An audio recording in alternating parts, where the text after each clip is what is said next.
Dr. Okay, so good day, everyone, and officially welcome to the 2022 edition of the Animal Assisted Interventions and Assistance Animals Conference for the African community. It's so great being here, and especially seeing you. For those that were here for our first conference last year, it's good to see you here again.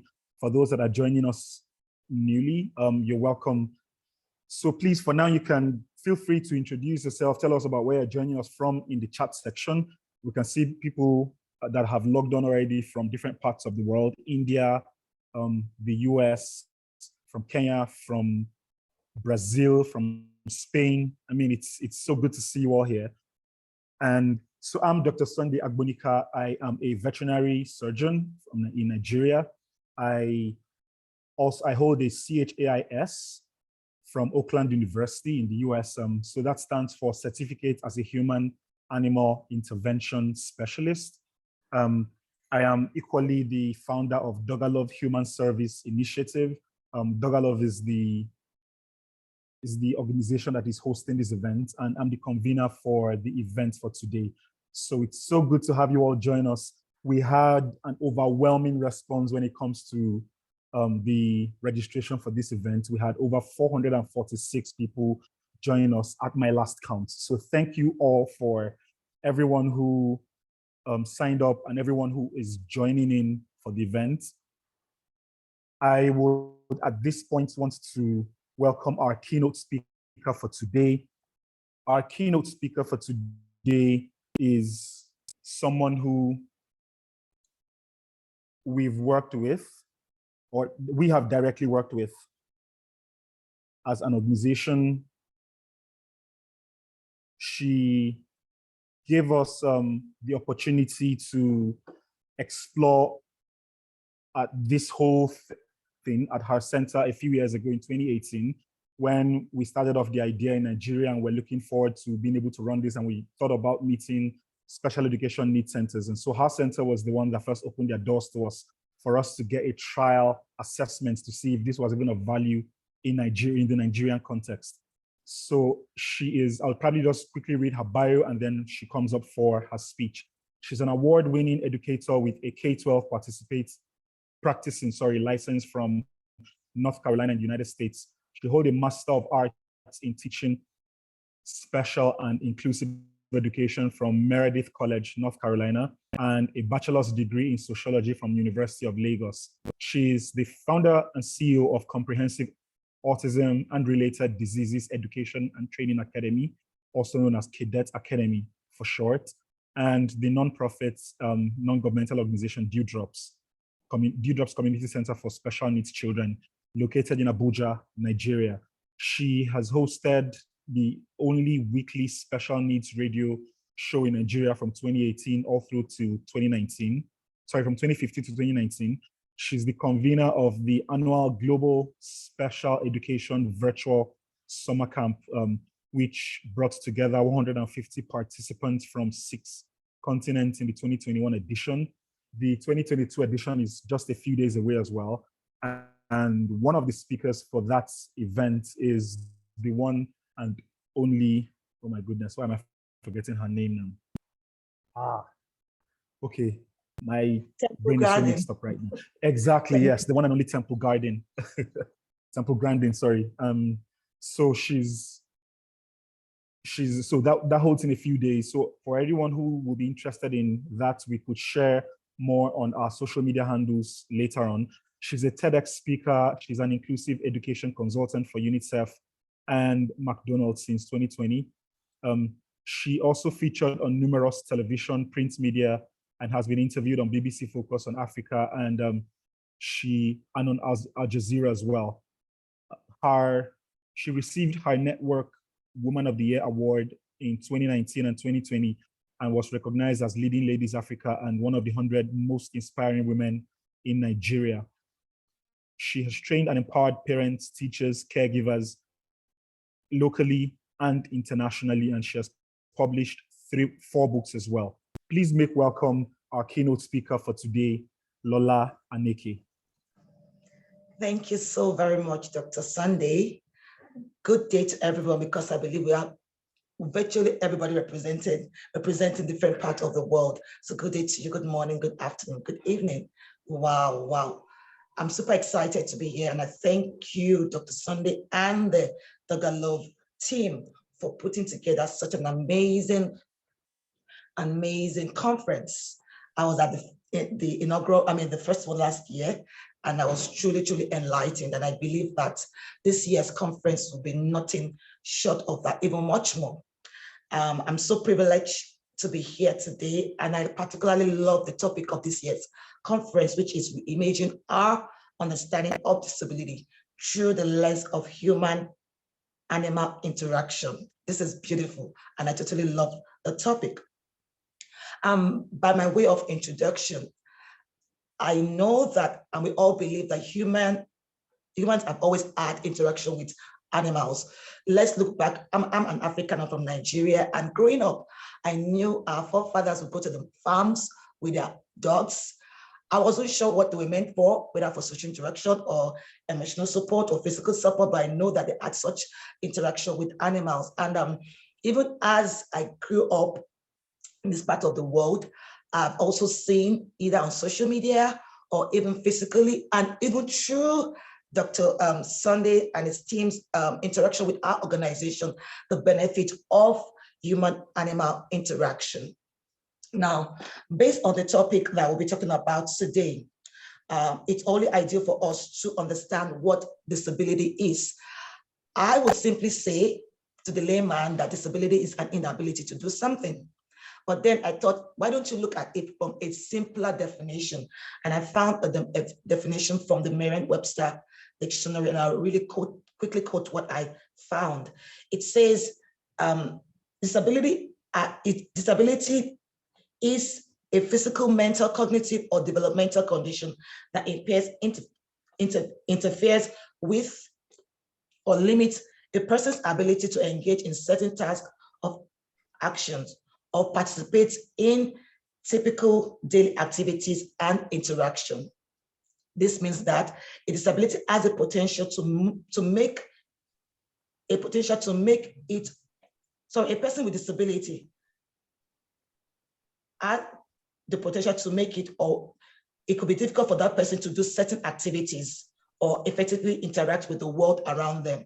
Therefore, a person with disability will oftentimes require some support or assistance, mostly on a daily basis, if you agree with me.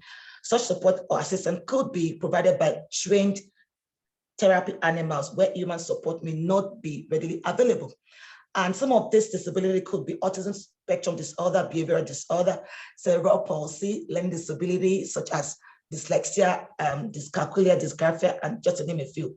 We also have traumatic brain injury, intellectual disability, and physical disability. And the list is actually, we have about 13 different disability categorization here in Nigeria and around the world, even in the UK and the US, almost similar. Now, I wouldn't define disability. Now let's look at, remember that definition says it could, disability could impair an individual from interacting. And most times in this part of the world, again, talking about Nigeria, the way we look at disability, we see individuals with disability as individuals who are a burden to us. We don't know how far the parent or the family or the society will have to provide support for this person. And looking at the topic for this conference says we are imagining or reimaging the definition or the understanding of disability to the lens of human-animal interaction, which means it is possible for us to look at individuals with disability from another point of view, where you don't have to see them as you have to always be there for them to support them in as much as they might need you. Animals could play the role of supporting these individuals. So the interaction could be from a social, emotional, or physical benefits. Now, real quick, I also looked at the definition of trained, and remember, it had to be trained animals. So a trained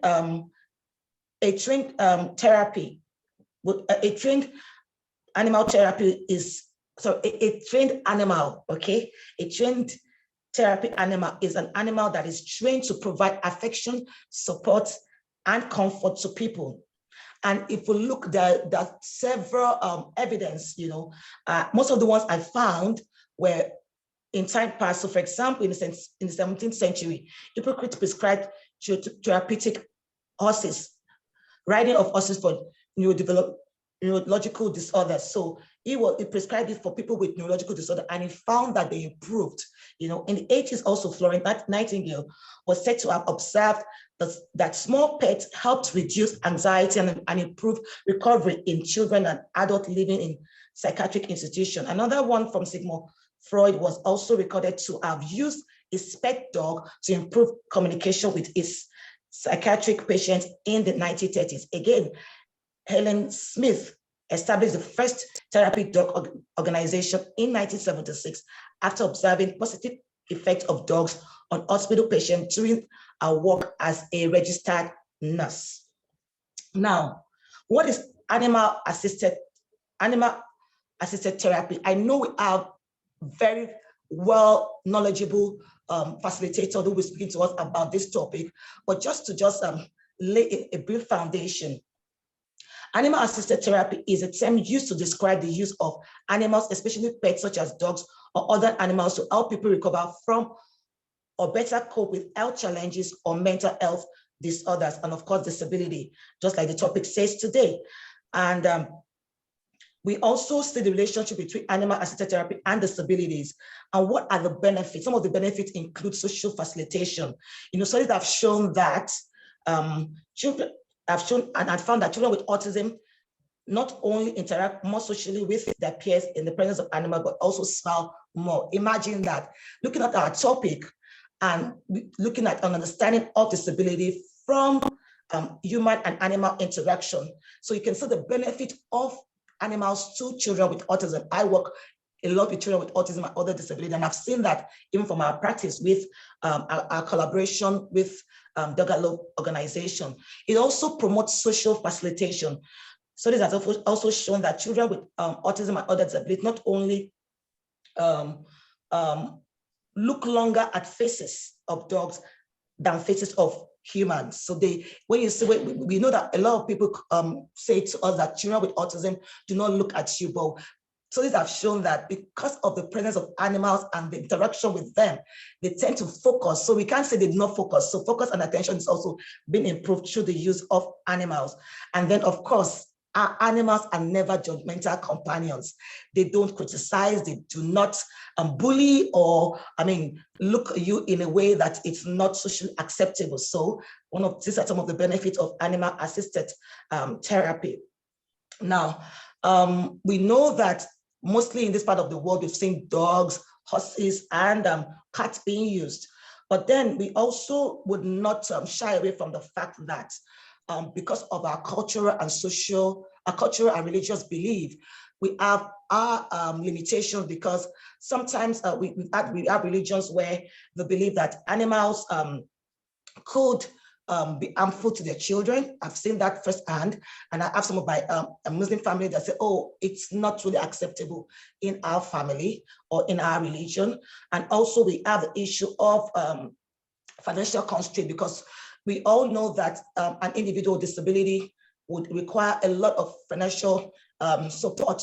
So imagine if this person has to get an animal assisted or a trained dog or a trained horse to provide support for him or her, it will incur a lot of cost.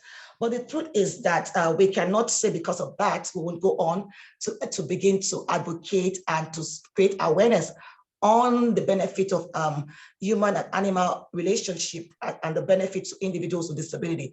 Therefore, I believe that one of the recommendation will be that we keep doing what we're doing, such as this kind of conferences. And I want to also commend Dr. Sunday and his team for being dogged. I remember when he came to me several years ago, almost 7 or 6 years ago, and he was explaining what it's all about. I said to him, I totally understand you. I've seen this work with my children in the United States where I did my teaching practice. We had children who were dyslexic and would not read confidently. They would not read because they had no motivation. But each time we bring in animals to the library, they will sit up and they will read. And he has been doing this for the past few years, and we're seeing improvement. So we'll continue to preach it. We'll continue to have this discussion in different conferences. We'll continue to push until we begin to see the benefit of animal and human relations in the light of disability. Thank you so much, everyone. I believe you're going to have a great time, and I want to congratulate you all for being here again. Thank you, thank you, and thank you. Thank you so much, Mrs. Lola Aneke, for that speech, for everything, for sharing with us. And yes, once more, we cannot thank you enough for always giving us an open door to your facility to come in with our dogs, to explore with the children and everything else that we've done together, and we've worked together already to see how this grows in Nigeria. We've collaborated in a number of ways with her already. So at this point, we'll be jumping straight into the first speaker for the day.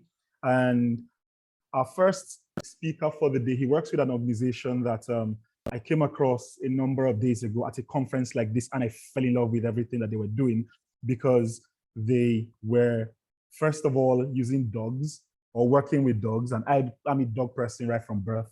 And at the same time, they were also working with the same population, target population that we work with, children with special needs. So our first speaker for today is the Chief Executive of Dogs for Good in the UK, and he has worked with the charity for over 25 years. He has led Dogs for Good to be one of the most innovative organizations in the world, working in the field of the human-animal bond. The charity, that's Dogs for Good, which employs 75 people and has over 700 volunteers, provides 3 core services: assistance dogs, family dogs, and animal-assisted interventions. He has equally given lectures and presentations on all aspects of the charity's work in the UK and abroad. He has presented on the wider aspects of dog welfare and well-being and the role that dogs can play in the health of humans. Most recently, a keynote speaker at the Hills Global Symposium in Lisbon, the SIVA Global Forum in Berlin, the Royal Canin Conference in Paris, and in the 2020 virtual ISAAZ conference. He was the president of Assistance Dogs International, ADI, from 2007 to 2012, and he's currently the vice chair of the ADI board and the chair of the Standards Committee. ADI, that is Assistance Dogs International, is the body responsible for setting standards and accrediting the international assistance dog industry, which currently has over 180 member and candidate programs worldwide. Our speaker was the president of Assistance Dogs Europe from 2001 to 2007, and he's currently a member of the board. He was the chair of Assistance Dogs UK from 2016 to 2021. He was a founder director of Animal Assisted Interventions International in 2014, and he's currently a member of the board of AAII. He is a past chair of the UK British Standards Institute's Shadow Committee on SEN TC 452, that's Assistance Dog Standards, and he's the convener of SEN TC 452 Working Group for Training and Assessment. He was a member of the UK Department of Work and Pensions Working Group on Assistance Animals. He holds a Bachelor of Arts Honours in Government from the University of Central England and an MBA from the Cranfield School of Management. Please make welcome our first speaker for today, Peter Gorbing. Thank you very much indeed, Sunday. Lovely to be here. Can you see my slides okay? Yes, that's brilliant. Thank you. The technical bit is sorted. It always worries me. Yeah, thank you very much indeed for inviting me, and I will do the best I can. I do apologise. I've been laid low, unfortunately, succumbed by the COVID virus in the past few days, and have been very unwell, but I didn't want to let you down, so it's lovely to be with you here today. What I've been asked to do is really just give a very short presentation and a clear presentation and a simple introduction really to exactly what assistance dogs are and also what is animal assisted intervention. So I'm planning to just talk you through what assistance dogs are, some of the major, the international umbrella organizations around it, what animal assisted intervention is, and also some of the major umbrella organizations. And then a couple of the key issues that are facing the industry, and then very happy to do a question and answer session.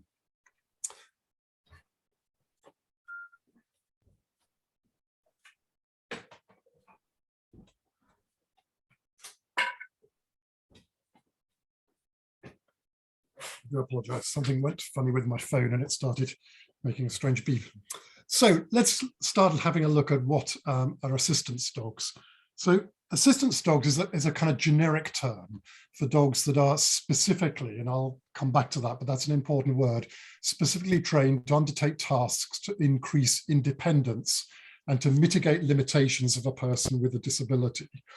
So the kind of whole thing is that these dogs are highly trained to carry out some kind of task that mitigates the disability of someone and allows them, as our opening speaker said very eloquently, for example, things like more independence, to allow people to get on with daily life in different kinds of ways. They work generally in what we call a one-to-one or a triad team. So if it's an adult, it is the adult who has the dog and they are the team, the partnership. Sometimes we do also assistance dogs we train for children, and in which case an adult will be part of what we call a triad team. And the adult will be ultimately the responsible person, but the dog is there to mitigate the disability of the child. And a key thing about assistance dogs is they are what we might call kind of 24/7 dogs. So they are trained, they are with someone once they've been trained as assistance dogs, and they live with those people 24/7. And that's slightly different, where we'll come on a bit later and we look at what the role of dogs in the kind of therapy side is, something slightly different.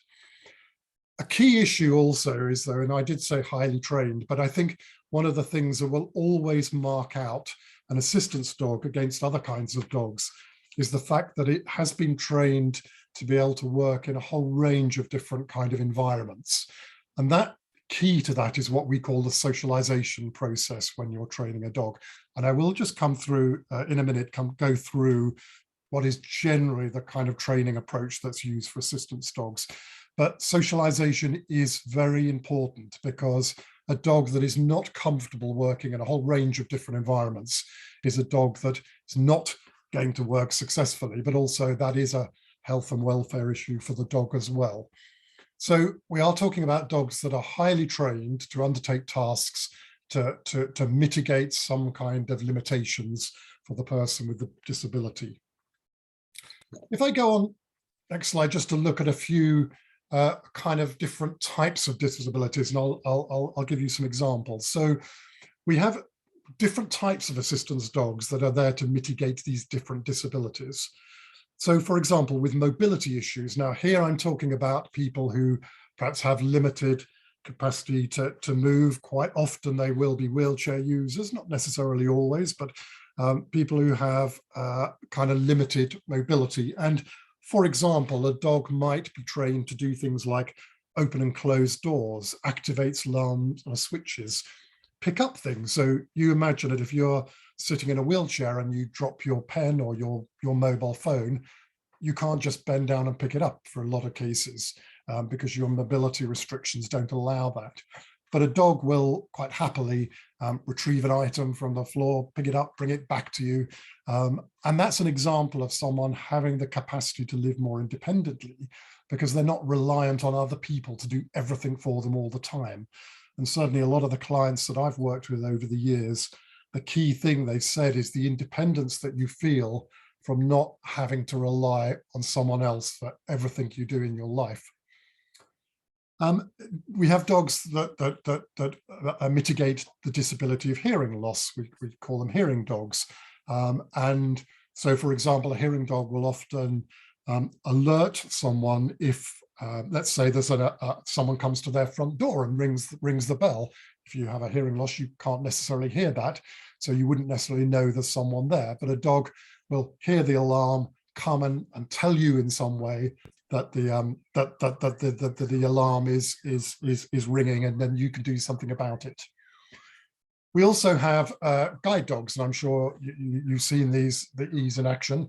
So these are dogs that actually are trained to support someone who has a visual impairment, and the dog will basically guide someone who is blind or visually impaired, negotiate barriers going through the streets, and allow them to move themselves from A to B without necessarily having someone else alongside them.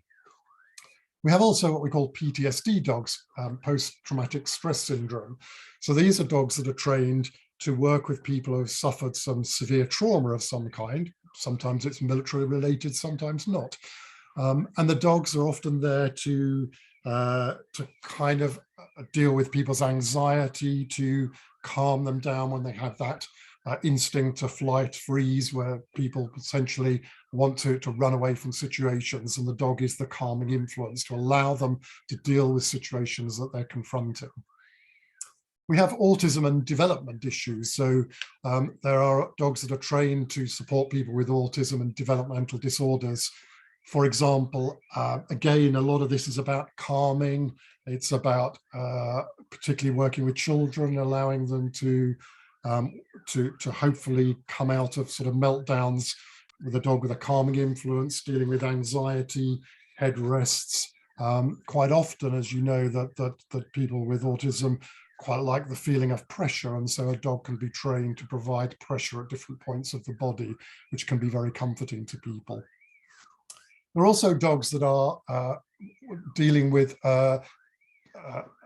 medical alert type roles. So for example, if someone has diabetes or allergies, and the dogs can be trained to alert that person to the fact that they're about to have a diabetic episode, or for example, that for people who have allergies, that peanuts, for example, they might be trained to sniff peanuts, and they will go into a room before a person does and check that actually there is no residue of peanuts in those rooms.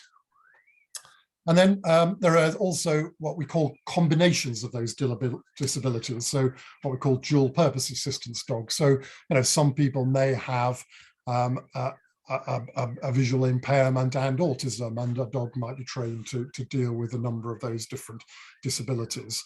But again, they're all quite specifically trained with very specific tasks to mitigate the disabilities that people have. If I just have a look at perhaps what assistance dogs are not, they're not emotional support dogs. And there is a concept which is a United States concept broadly, doesn't kind of legally exist in a lot of other countries, of the concept of emotional support animals, or emotional support dogs in our case. And these are dogs that are not necessarily trained to mitigate, to do tasks to mitigate a disability, but they are there recognizing that they are helpful, for example, with people who have anxiety or other such problems. And you know, emotional support dogs have an important role to play, but they're not generally classified as assistance dogs because they're not specifically trained around the disability. Assistance dogs are also not therapy dogs, and I'll come on to explain the therapy side in a moment. And they're not guard protection dogs. So certainly in the assistance dog sector, we don't encourage dogs in any way to be seen as guarding or protecting people. That's a very different kind of instinct for a dog and the training of a dog. And they're not pet companion dogs, and because they are highly trained for a very specific need and to meet a very specific needs of an individual in a way that pets are not. And of course, we all know from our own companion pet dogs that they can be hugely valuable to us in lots of different ways. That is a different thing from being a highly trained assistance dog. If I just explain a little bit about the sort of general process for training assistance dogs, I think it'll give you a kind of sense of what some of the last slide actually means. Now, there are different models of how this is done in the sector, and there are lots of different models. So what I'm going to talk you through is one model that has generally been the most common, but it's not the only model by any means. But I think you'll get to understand the others are variations on this in a way. So generally, programs that train assistance dogs acquire the puppies as puppies, or they have a breeding program, and the puppies live in the nest with their mother until they're kind of 8 to 10 weeks old, at which point they go out generally via volunteers who look after the dogs for the next year of the dog's life through what we call the socialization period. And that's the critical bit I was talking about earlier, where it's not so much that we're at this point training the dogs, but what we are doing is getting the dogs used to being in lots of different environments, being around children, other dogs, other cats, other animals, so that when they get to the point they become trained dogs or they start their training, they're used to being around in different environments, and that's not something that's going to kind of spook them. Generally, the dogs are then trained by a professional trainer between the ages of around 14 to 20 months. And that is when, very often, it will be decided what kind of role the dog's going to have. And then a lot of the practical task training, if the dog's going to be helping someone open and close doors, or picking things up that is dropped, or it's trained as a guide dog, or it's been trained as a hearing dog, that's when a lot of that task work will be done, trained by a professional trainer. And then generally around the ages of 20 to 22 months, the dog will be matched to a client, whatever the client group is. And really then the role of the trainer, the professional trainer, is to train that client really to become the dog trainer in a way. So the kind of dogs know what they're doing. At this point, what we're trying to do is make sure that the clients understand how to work with the dog. The most important thing really, how to build a relationship with the dog. Because for us, the key really is if you build a really strong relationship with the dog based on really understanding the dog's needs, that's the opportunity to get the best out of any kind of partnership. And that means giving a lot of skills to the client so that they're able to actually able to work the dog and build a bond with that dog in a way that has some kind of meaningful way for that relationship to develop.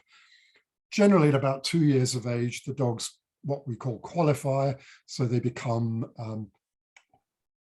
formally become assistance dogs, and then through the rest of the dog's working life until they would retire, generally at the ages of anywhere between 10, maybe 9, 10, 11, 12, depending on the type of work the dog's doing and the kind of environment the dog's in, the dog will be supported by the program during that time. So those of us who train assistance dogs and train and work with our clients, we have a very long-term relationship with the client over a period of many, many years, where we support them and the dog through the whole process, and not only the training process, but also them having the dog as a working assistance dog, because the needs of the dog will change a little bit. As dogs get older, they'll need different kind of support. And certainly as people's disabilities may change, they may require slightly different things from the dog. And so part of our role is to support them to do that. But as I said, there are different models in some organizations. The dogs that are used are from rescue centers. In other organizations, quite often the client will be involved in the early part of the training of the dog, supported by a professional trainer. But they all basically come to the same end, which is around 2 years old, 3 years old at the maximum, a working assistance dog. Now, I want to just introduce you a little bit to an organization called Assistance Dogs International, which is the leading body, really. ADI is the worldwide coalition of not-for-profit programs that train and place assistance dogs. It was formed in 1986, and it's really the kind of leading authority in the industry. It has about 190 programs that are part of ADI across the world. About 140 of those are what we call accredited, and I'll explain that in a minute. So this is the kind of body that really has a lot of information held within it amongst its members, huge authorities really on the whole aspect of training assistance dogs. So ADI's mission, well, It's about basically fostering a collaborative global community dedicated to high standards of excellence for the assistance dog industry. So it's very much about standards and it's about excellence. And what we really want to do is create a network of organizations across the world that collaborate to ensure that we produce very high quality assistance dogs that open up the possibility for individuals to create new pathways in their lives. So it's very much about what we can do as organizations to keep enhancing the quality of what we do so that more and more clients can benefit. So we're about promoting standards and excellence in all areas of assistance dog acquisition, training and partnership. We're about facilitating communication and learning among member programs. And we're about educating the wider community to the benefits of assistance dogs and AAI membership. So for many of you who are thinking about working in the assistance dog field, ADI is a very, very relevant organization, and I would urge you to keep track of what it's doing. So as I say, there's 132 accredited organizations, 181 members across the world. They're mainly in Europe and North America, some in Oceania and Asia. Shamelessly, I'm afraid, shameful, very few at the moment in Africa, and we would love to change that, and we'd very much like and hope that this is the start of developing some really good relationships with programs in Africa. So our standards really are at the heart of what we do, and for a program to be deemed compliant with the standards, programs have to successfully complete what we call our accreditation process and become an accredited member of ADI. And we have kind of basically 10 sections of the standards that form part of that accreditation, and I'll just go through them very quickly. So we have standards that relate to the administration of a program. So, that's about making sure that the program is run properly, that there's good governance in place, and that because that's the way that we can make sure that we are sustainable to our client groups and we can honor our commitment to them over a period of time.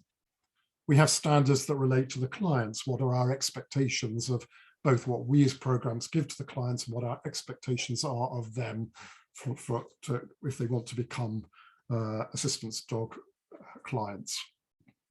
We have standards relating to the training of the dog, and importantly, standards for the health, welfare and well-being of dogs, which is critical. We have standards that relate to kind of kennels and the facilities we have. Many of our programs actually do operate some of their training program or parts of their training programs in prisons or correctional programs, particularly in the United States. So we have standards that relate to that. We have standards that relate to what will happen if people train their own dogs, but under the umbrella of an ADI program. And we have standards relating to military PTSD and the training and placement of facility dogs. And more recently, we've developed a whole series of standards and are going to be developing competencies and programs to support trainers who are actually training and working in the industry. The accreditation process, it's peer-led. So every 5 years, every program has to go through a really quite comprehensive accreditation program with trained assessors. And it's a rigorous process against a very clear set of standards, and the manual explains how that work is going to be assessed. So we're dedicated really to helping the members of the public kind of understand that training assistance dogs is a highly skilled and a highly professional task undertaken by trainers who are experienced in working in the field.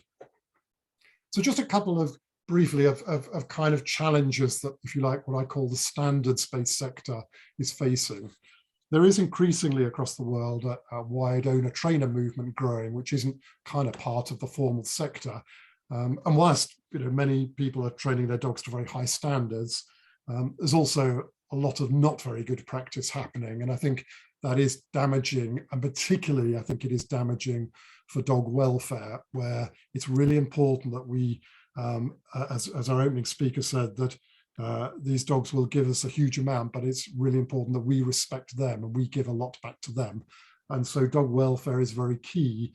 And all the training that I just explained is a really important part of that dog welfare, because without that proper training and process, dogs are often ill-equipped to deal with some of the situations that they get confronted with. There is a lack of standards around the world defining what an assistance dog is, and that is causing some problems, because obviously access laws are derived from governments, and without clear definitions from governments, we often find ourselves where there's a lack of clarity about that. And that means that many businesses are often not clear in many countries across the world what their responsibilities are to assistance dogs. And that's something that we do need to resolve. And some people in America have called it a bit like taming the Wild West. We've got to, we have got to make sure that we get and keep all these things in place as the sector grows, to make sure we are able to support people and our clients, and particularly our dogs, in a proper way. I'm just going to briefly talk now about animal-assisted intervention. So this is something slightly different from assistance dogs.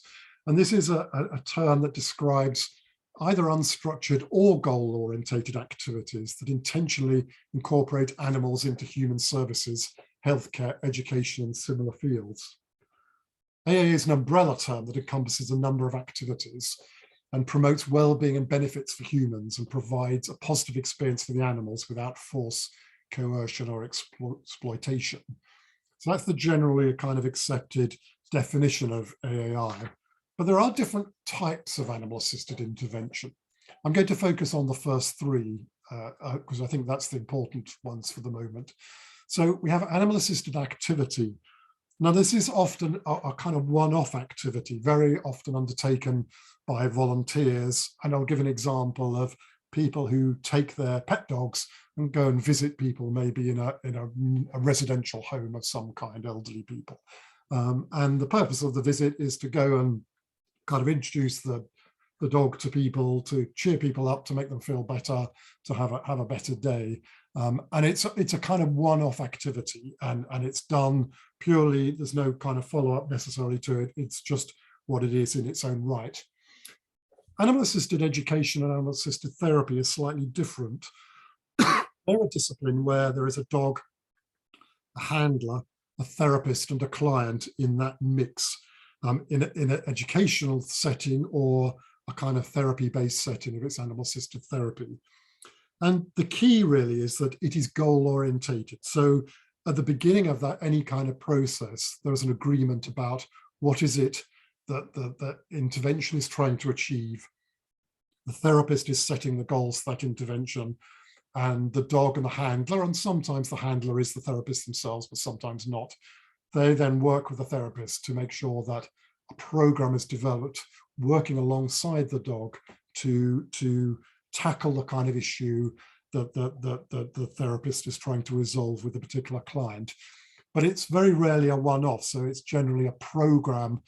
Maybe it's 10 sessions over 10 weeks, or 20 sessions over 10 weeks, or whatever. But there's a clear goal-orientated program of work where there is a clear aim at the end of it of what we're trying to achieve.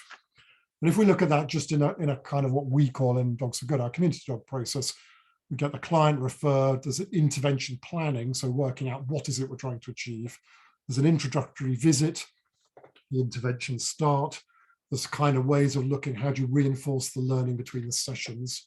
There's a post-intervention review, and there's ongoing reviews to check that actually the intervention has actually delivered the required outcomes that were being aimed for. So it's very much a therapist kind of led program. One organization that I just want to talk about briefly is called Animal Assisted Intervention International. It was set up in 2012 for organizations and individuals who are working in the animal assisted intervention field. It's a kind of sister organization in a way to ADI, with 100+ members around the world, has standards, has accreditation, which is just being launched, a new accreditation process, but is very much about sharing good practice. So again, the standards cover administration of, making sure that the proper kind of insurances, etc., in place to do this work, that the ethical treatment and welfare of participants, the health and welfare and well-being of dogs, standards relating to dog handlers, and then specific standards relating to whether it's animal-assisted therapy, education or activity, or indeed some other kind of program that may be developed alongside that.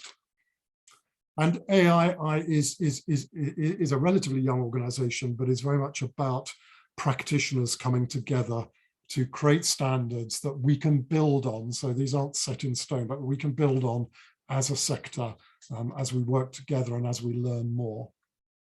One other organization I think it is well worth you plugging into, if you haven't, is the International Association of Human-Animal Interaction Organizations. It's an organization that it works very closely alongside AAII, is more international standing than AAII, but is a body that's very much about bringing together knowledge and research in the industry, and again really looking at how can we improve every aspect of our understanding of animal-assisted intervention, and particularly how do we make this work as well as possible for dogs. And I can't stress enough really that the dog is the really important part, and our responsibility to dogs is key to this whole thing. So that was really a brief summary, I think, of what assistance dogs and animal-assisted intervention, and I'm very happy to take any questions if that's appropriate now or at a later stage. Sandy, I'm in your hands. Okay, thank you so very much for your presentation. And there are a few questions in the chat already, but this is also just to let everyone know, for all the participants, please feel free to put your questions as the speaker for every presentation. While the speaker is speaking, if any question comes to mind, please feel free to have it written in the chat box, and then we'll get it across to the presenter after the speech. We currently have a few questions, but let me probably at this point also just say that like the organizations that he just mentioned, we currently are members of IAHIO, the International Association for Human-Animal Interactions Organizations, and we're also currently members of AAII, Animal Assisted Interventions International. So Dogalov is a member of both.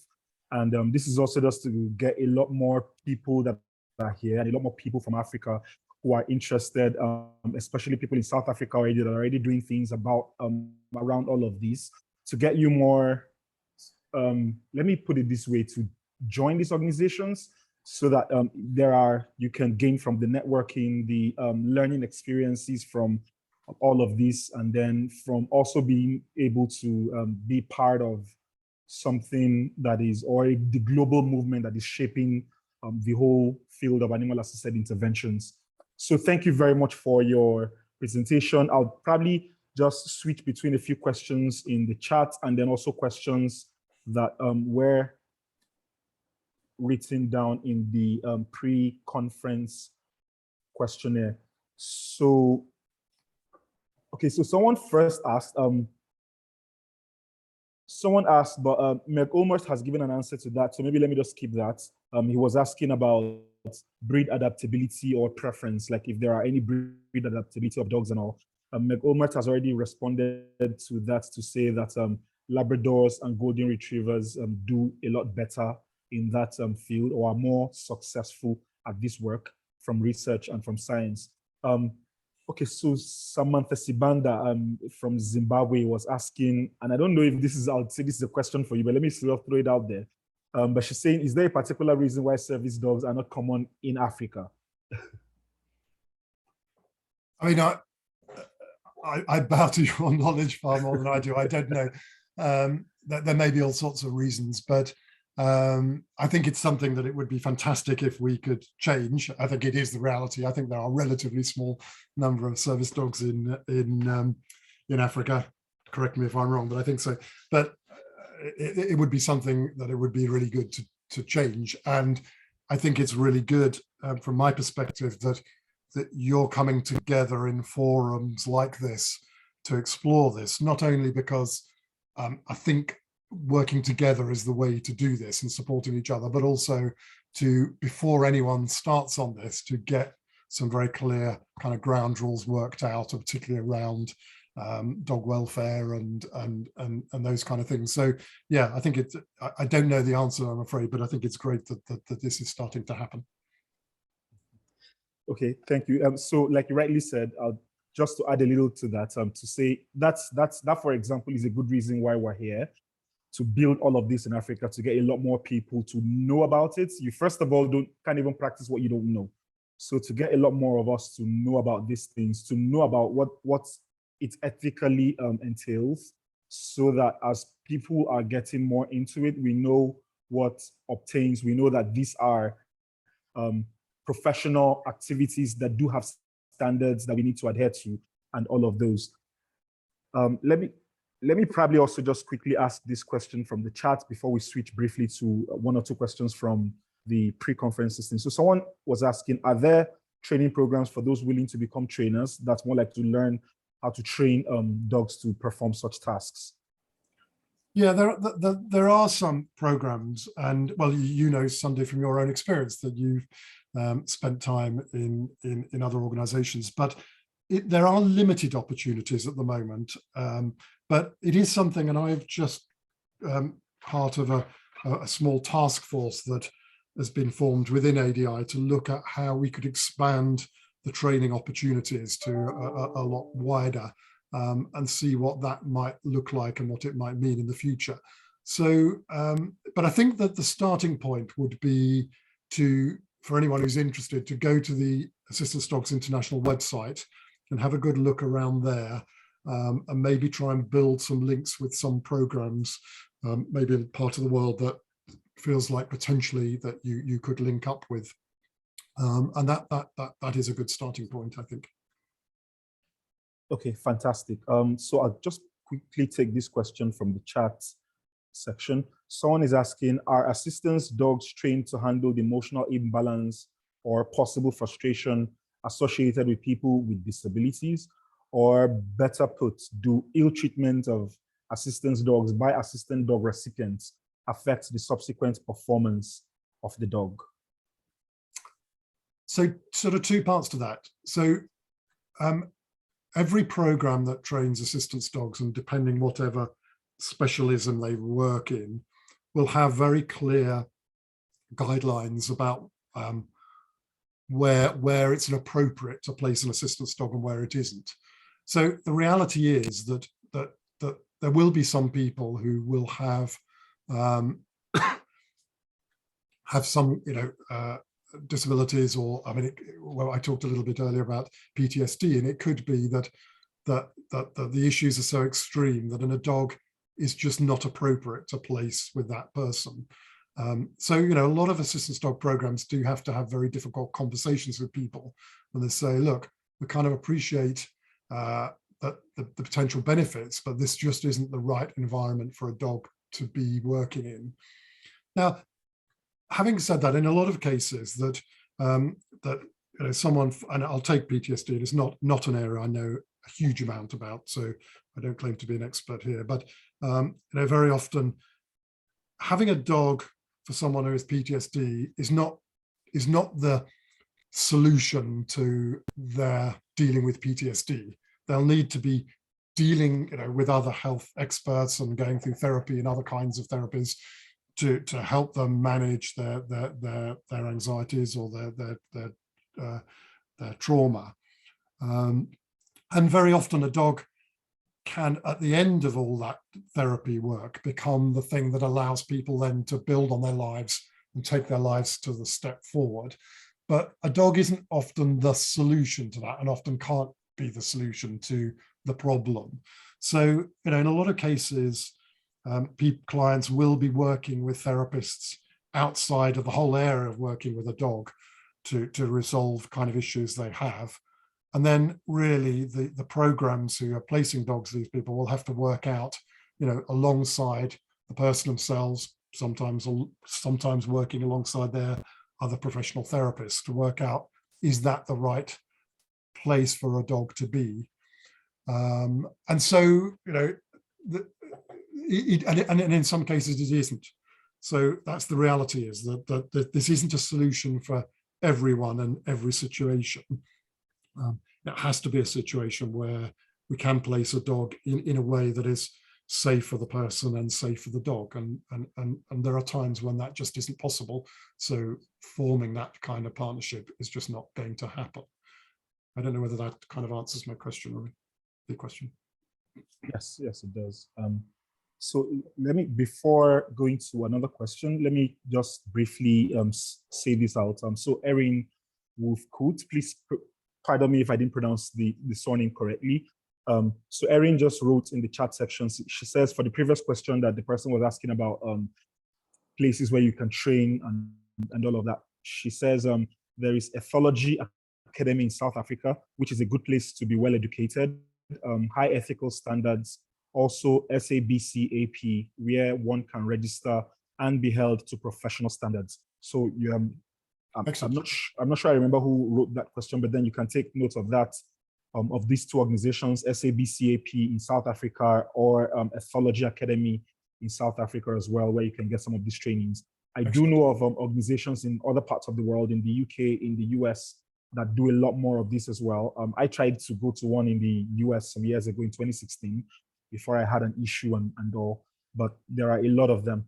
So let me quickly take a question from the pre-conference questions that were sent, and then before we now move to the next speaker. So just this last question, and then, so this question says, how do these dogs know exactly what their owners want to do, or where their owners want to go to, so that they successfully direct them to achieve such a task?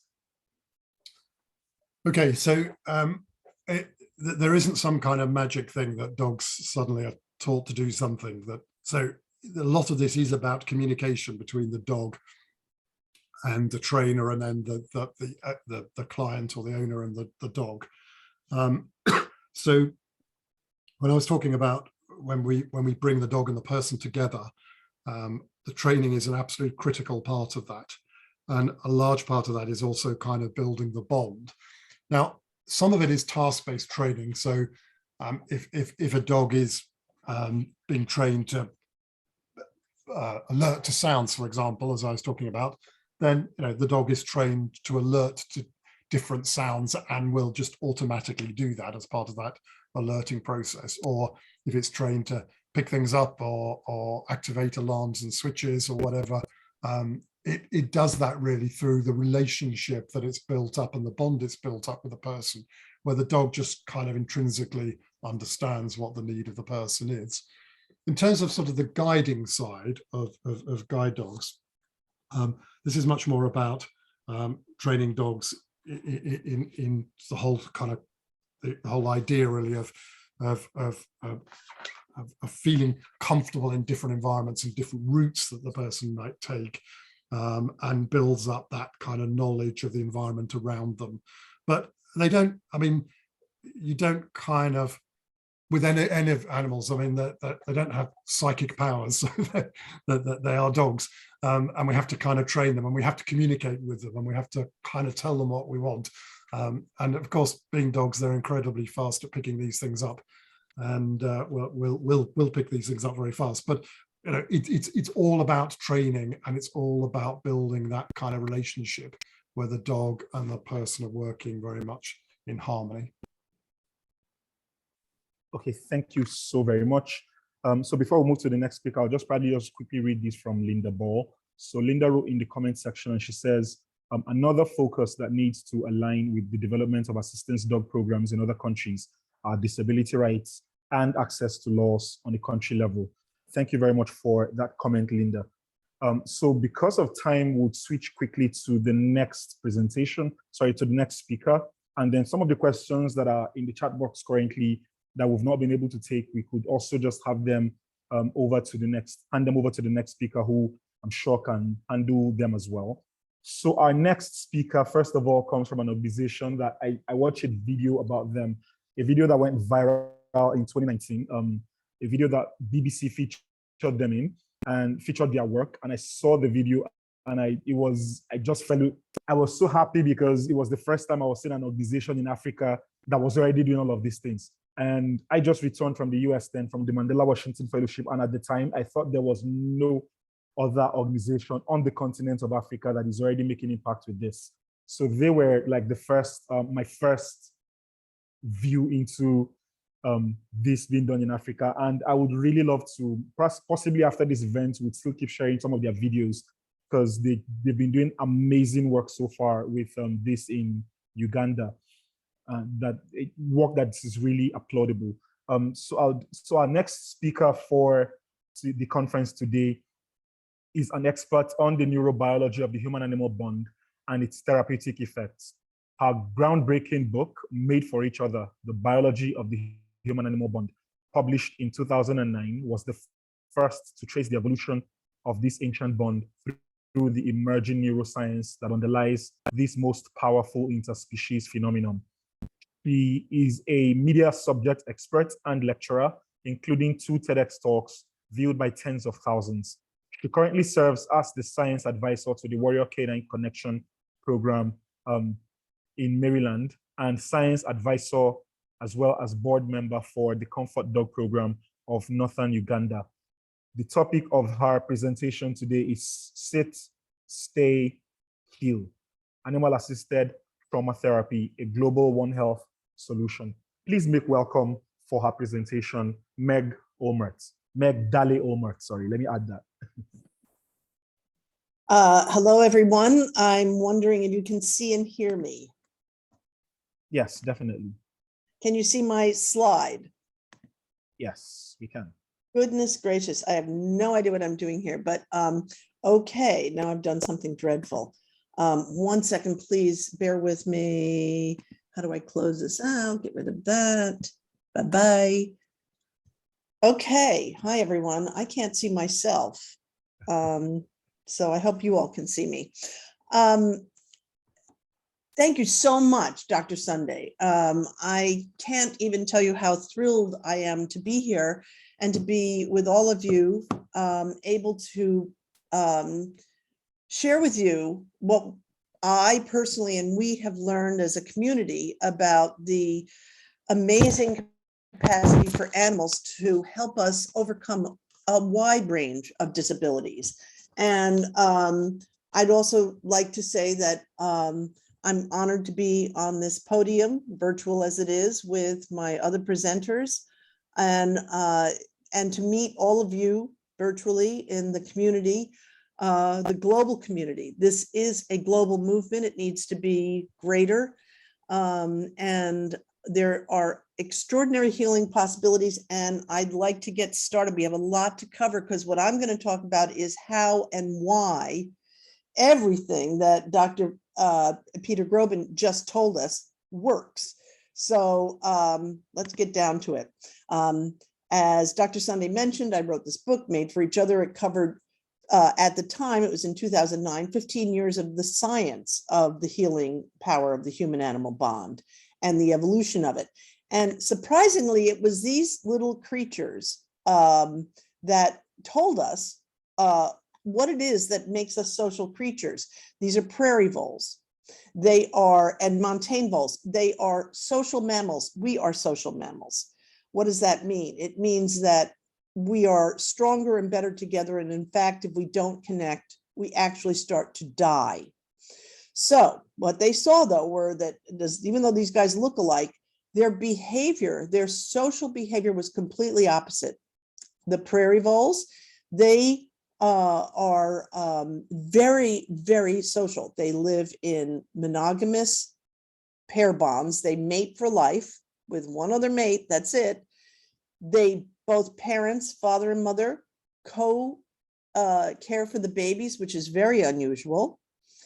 And after the babies are born, they will live in big extended social communities. So highly social mammals. And a rare thing that really makes scientists look, their eyes pop. Now, their cousin, the montane vole, is the complete opposite. It's a solitary animal.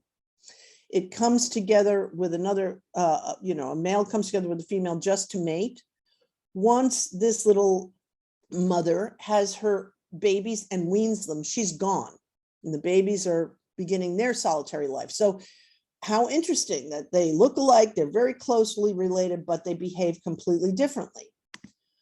When they looked at the brains of these two very similar yet different animals, what they discovered was they didn't, in these parts of the brains that control behavior, there were some key differences.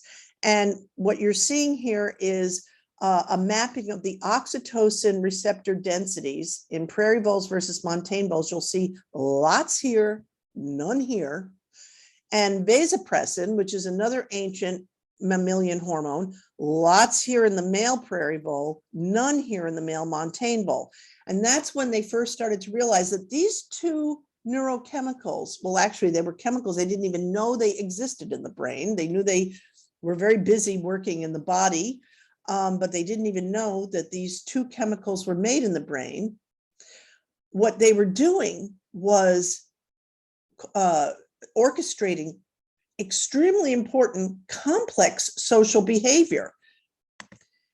We're going to focus on the oxytocin story because it turns out that oxytocin is the key ingredient for social behavior in social mammals. What you're seeing here is the classic oxytocin picture. Long before the scientists realized that oxytocin was being made in our brains, they knew that oxytocin was a very powerful hormone, the most powerful hormone in the human body. It causes labor contractions and the release of breast milk.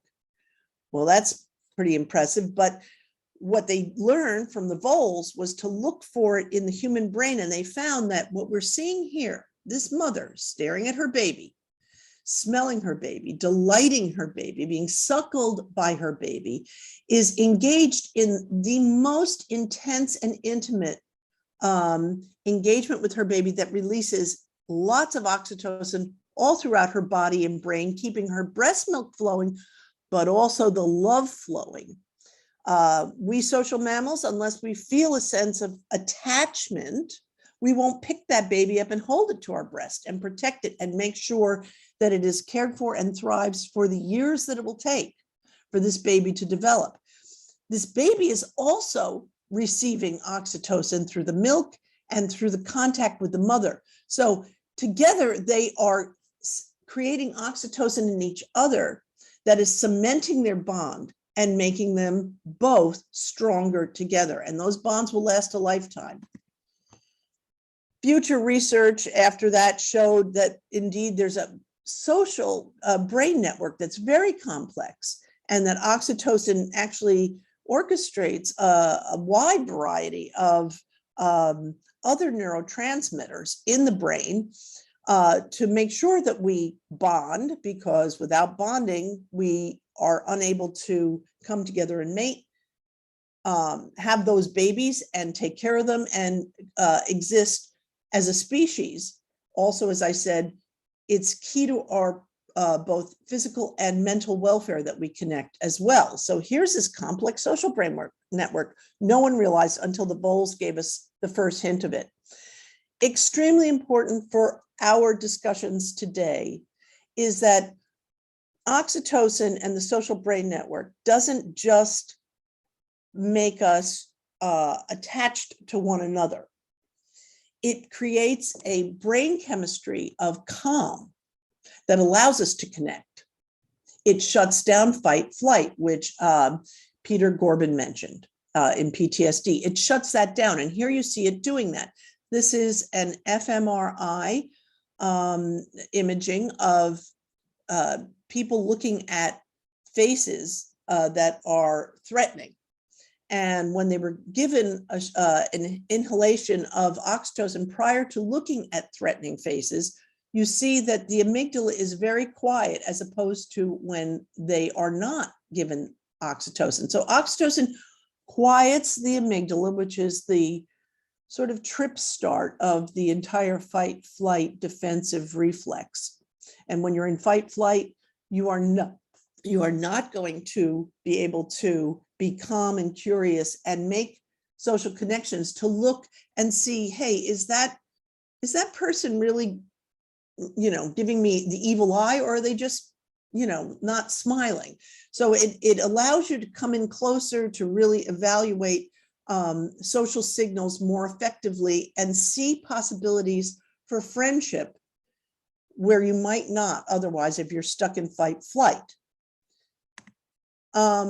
This is the wide range of effects that have been discovered since 2018. Did I say 2018? Sorry, very wrong. That was when oxytocin was discovered. Between 1985, when they first started looking at oxytocin. And you see the wide range of social behavior and anti-stress effects that oxytocin supports.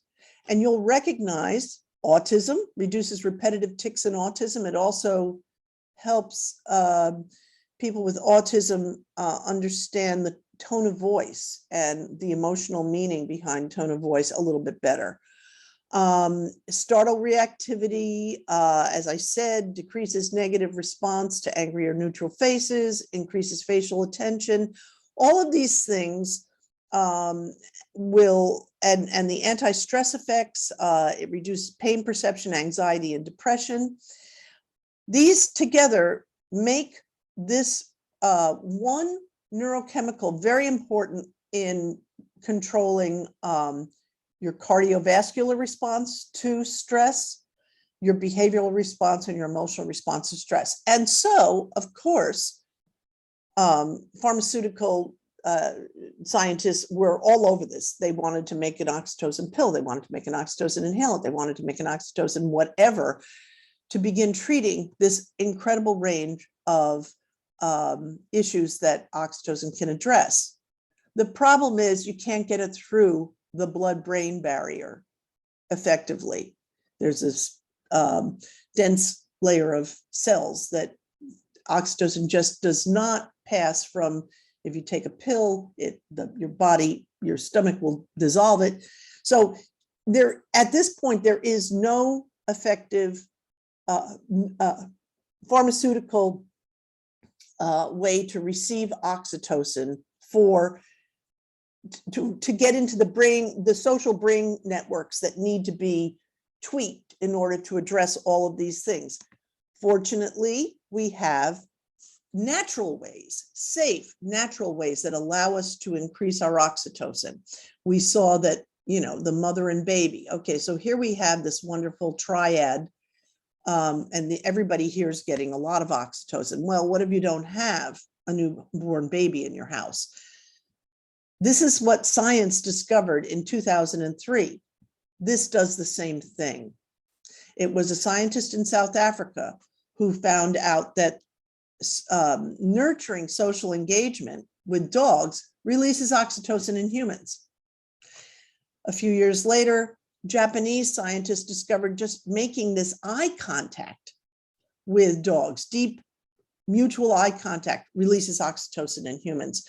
So what we found was we have this amazing way to safely, naturally release oxytocin in our brains through enriched engagement with dogs. It really is the quality of attention that you're giving that decides how much oxytocin you're getting.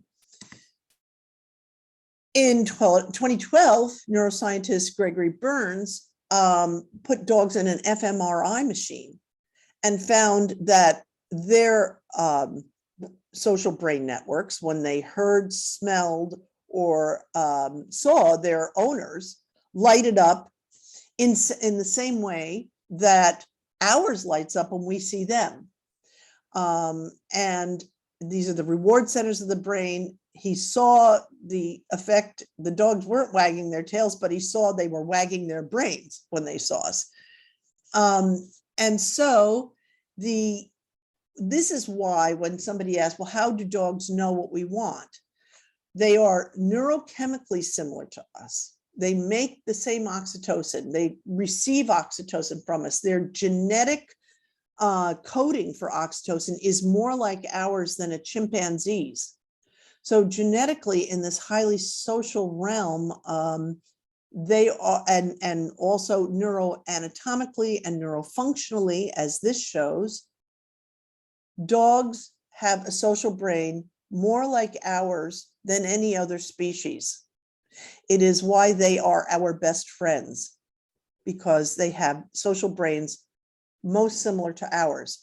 It is why they can understand what we say, a wide range of not just the melody, the joy or the anger or the nervousness in our voice, but actual words.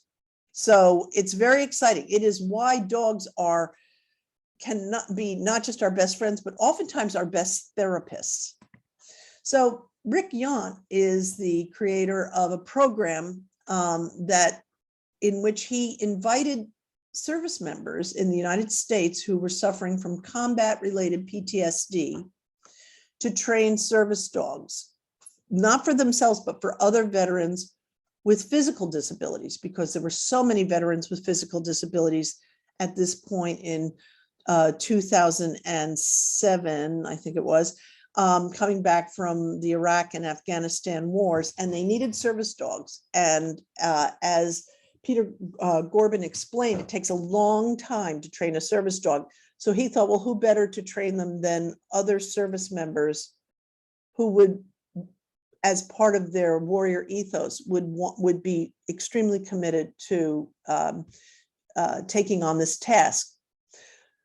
He called the program Warrior Canine Connection, and brought it into, for the first time, military hospitals where PTSD was being treated. Mr. Gorbing also discussed how you train a service dog. And it is these tiny steps that you do. You get them to pull on the door. They think it's just a game. And you're constantly, this is a treat bag. You're constantly giving them treats at the exact moment they do the right thing to reinforce, yes, you got that right. But what Rick knew was that training a dog requires patience and focus and empathy and emotional control. And those are the very things that are damaged by combat trauma. I'm going to take a moment here to talk about that, because combat trauma is a very specific kind of trauma. Violence, betrayal, and stigmatizing. All of these things are direct assaults on the social brain that we were just talking about, the social brain network. And it diminishes our capacity to build a relationship with others once there's damage to the social brain, and to even have a relationship with ourselves. Now, training a service dog, you can know all of the skills. You can know the tone of voice, you can know the timing of giving the treat, but it's the building of a relationship with the dog. First, you must get the dog's attention. And to do that, you must be of interest. You must be engaged. It's the quality of attention. I can't say that enough. You build a relationship with this dog. The dogs can read your muscle behaviors. They can smell your chemistry. They've lived with us for 40,000 years. They have evolved incredible ways to understand who we are and what we want. We just have to make sure we're paying as close attention to them. But building the relationship is the thing that starts to heal the portions of the brain, the social brain network that has been damaged by post-traumatic stress disorder. So here you see how a dog works with somebody with a disability. You see this beautiful dog named Gabe. He doesn't care that that's a fake leg. He loves this person, his person. And it is this sense of connection and being honored by this dog, this devotion that this dog and love this dog shows you, that starts to tell your heart and mind you're worthy of it again. And that's the beginning of a big kind of healing that you can't get from a drug or even from a therapist who is not allowed to hug you and tell you they love you. Training a dog also means you have to take them out in public. These dogs have to just go everywhere and anywhere with their service members or their partners, whoever they're serving. And they, in taking the dog out and training the dog to move confidently and calmly through crowded situations, they learn to do the same. The person learns to do the same. This man was about to be institutionalized for his severe disability. He couldn't speak, he could not interact. Here he is in Times Square, New York, with his service dog. He got his life back. He became a public speaker and advocate for Warrior Canine Connection. He couldn't speak when he entered the program. Here is a beautiful oxytocin feedback system. One of the things that Rick Yant was so passionate about was keeping families intact, military families intact, because post-traumatic stress disorder does not make for very helpful and loving parents. But learning how to train a dog is basically practicing the best parental behaviors you can possibly practice. Encouragement, patience, focus, all of those things. That's what you need to do to properly raise a child, to be confident and able to take on the world. So this dog gave this man, this oxytocin feedback system gave him his life back, and now he is passing oxytocin and all of that on to his children. So that's a pretty amazing effect. And a research study was done on the program a few years ago and showed that just 6 hours of participation in that program, in training service dogs, the 10 service members with PTSD who participated in that all had reduced levels of PTSD at the end of just 6 hours. There was a control group of 17 people who did not receive the training, but just received treatment as usual, as did the 10 people who entered our program. They received treatment as usual, but the ones who only received treatment as usual had no improvement at all in their PTSD effects. The 10 that participated in the program all said they felt that it was highly beneficial, they would recommend it to others, and that it improved their psychosocial functioning. There have now been 10 additional studies that have been done on service dogs being used for post-traumatic stress treatment and improvement. And all of them have shown significant improvement in post-traumatic stress symptoms. All of those have come, they were been measured at that point that Peter Gorbing discussed, where the person who's receiving the dog goes through an extensive training with the organization placing the dog with them. And it's after the training that they had the greatest reduction of PTSD symptoms. It is the training that is so key, the high value communication and connection that comes with training a service dog, that releases the greatest amount of oxytocin, provides people with an actual opportunity to practice social skills on a most forgiving and an appreciative being called a dog. And it's very exciting. So the science has come in. We're making great strides in the US trying to establish the scientific validity of service dogs. And it's in this field mainly that the work is being done, and it's very exciting. So in 2019, I got a call from Sarah Schmidt to tell me about a US-based nonprofit she created in 2012 to improve the lives and people of Northern Uganda. It's called the Big Fix Uganda, as you see. And Northern Uganda is a region that encompasses 5,000 square miles. It's home to 7 million people, and everyone has dogs, but these are not pets. They are property. They are used for hunting and they are used for protection. Sadly, they are largely considered garbage. They are highly disposable and very replaceable.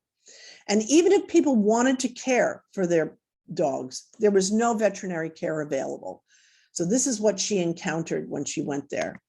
And there is a very bleak saying from the Acholi people in northern Uganda. And what they say when someone falls ill and has no family to care for them, they say, you will heal like a dog.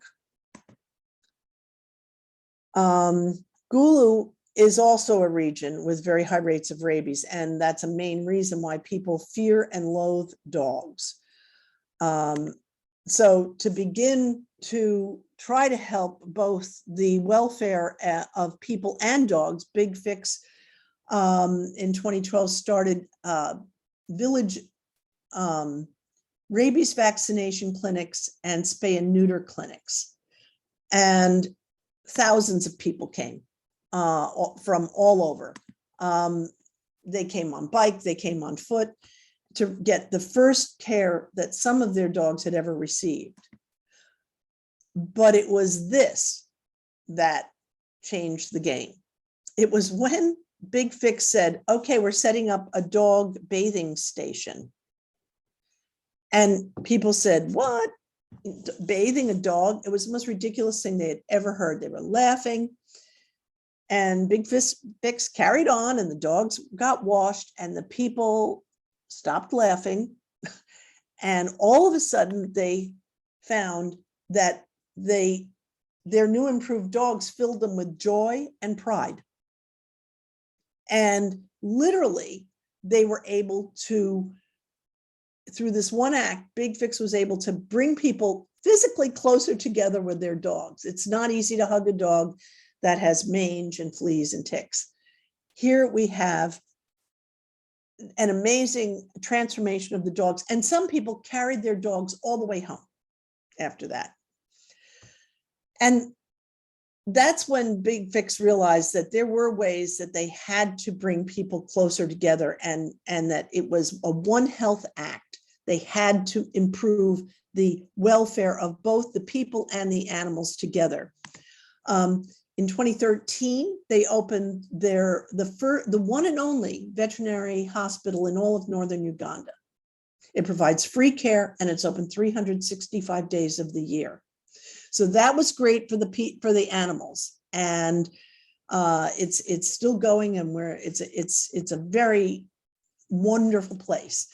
But they also decided that the health and well-being of the animals was dependent on the health and well-being of the people of northern Uganda. And the people of northern Uganda had been engulfed in a dreadful civil war, horrible, for 20 years. And 1.8 million people had been driven from their land, their animals, their communities, and forced into squalid, horrible displacement camps that were raided at night for food, and their children were stolen from them. Thousands of children had to leave those camps and walk for miles and miles and miles in the daytime to come into the city of Gulu to try to find a safe place to spend the night so they wouldn't be stolen. As horrible as it is, these are the lucky ones.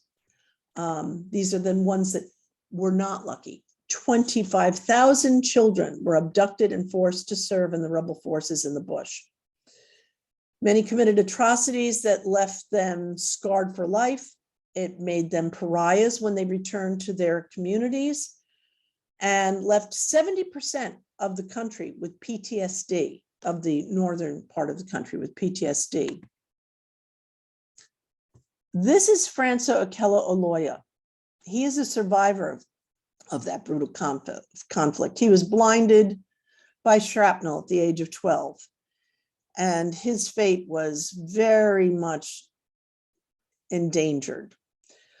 It was a dog, a village dog, who befriended him and helped him find his way around as a young man, that he says saved his life.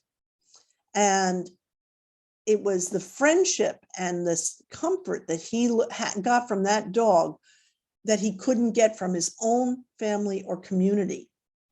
In 2013, he met Sarah Schmidt at one of Big Fix's village rabies clinics. By that time, he had graduated college and was a community psychologist. They discussed the terrible need for mental health support in the region. And Sarah hired Francis to conduct weekly village trauma counseling sessions. Hundreds came. They were desperate to stop the war that was still raging in their heads. It was then that Big Fix decided to make a deeper One Health commitment through the creation of the Comfort Dog Project. And Francis is now the manager of that. This program is loosely based on existing canine-assisted trauma therapies that I've worked with and that Dr. Gorbing had mentioned earlier.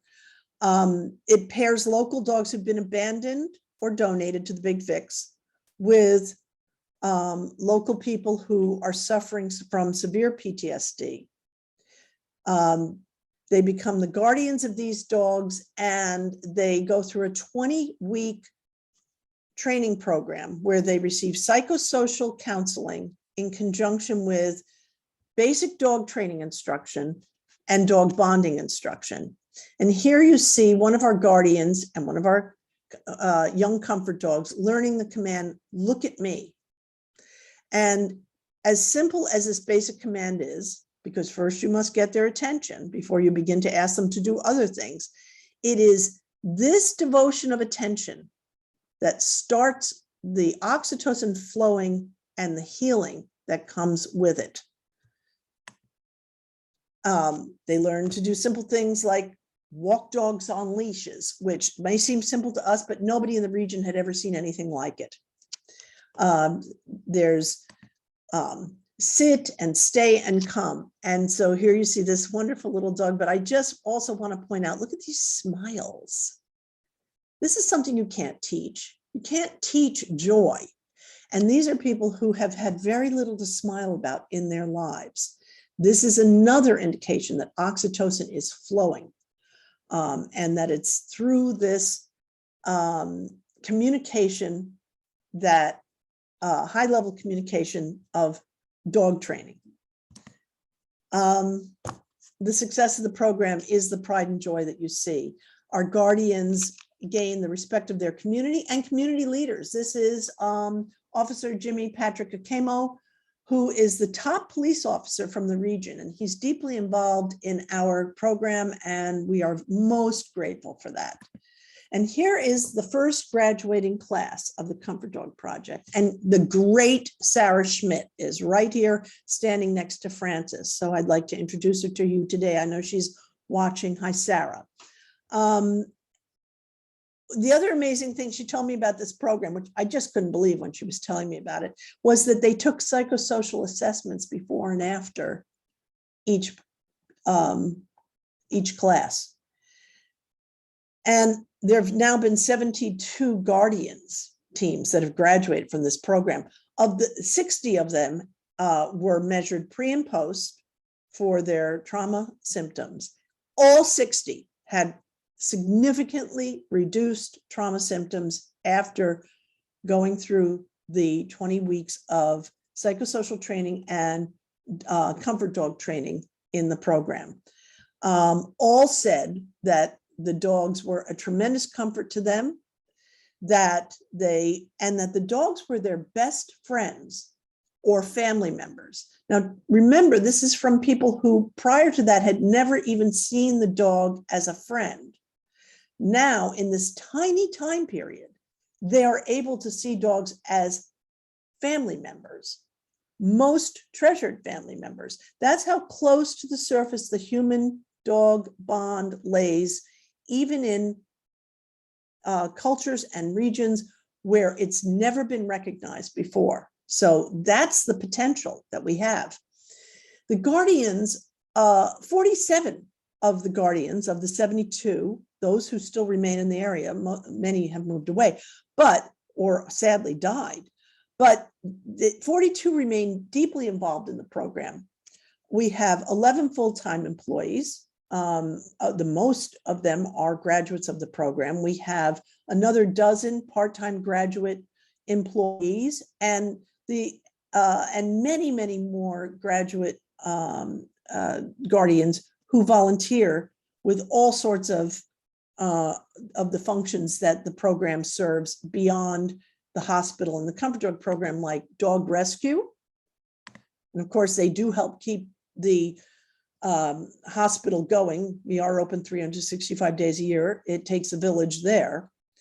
They joined Francis in his weekly radio programs, where he, and together they tell people about animal rights, and they tell people about psychosocial counseling opportunities and the rabies clinics that we're offering. So they are part of our education team. Our education program is amazing. As you see, over 150,000 students have passed through our education program. It is funded by the UK charity, the Underdog International Program, and it teaches children that dogs can be safe, friendly, and fun, and deserving of kindness, which is something these children had not learned prior to this, and that it's illegal to treat animals cruelly. And teaching this class today, I want to just show you, this is Filda, Akuma Filda. She was our first year Comfort Dog program graduate. She could not even speak to others when she entered the program. She was so severely traumatized. She had been abducted as a young girl and had a very, very difficult life. I saw a lot of brutality and family members murdered before her face. There's a link. This is what Dr. Sunday was mentioning. There's a BBC link to a video that you can see where Phil discusses this and her experience, life-saving experience with the Comfort Dog program. She's now our lead dog trainer. And that's a big cultural shift, because females in Northern Uganda are not traditionally involved in any of the dog handling. Also, that BBC film, Filda in 2020, was selected to participate in the BBC's Top 100 Women of the Year series. So she has really had an amazing change in her life and impact on hundreds of thousands of people. This is a very short video. I hope you'll be able to see. This is one of our graduates, Jimmy, and his dog Laguma. And this is kids learning dogs can be their best friend.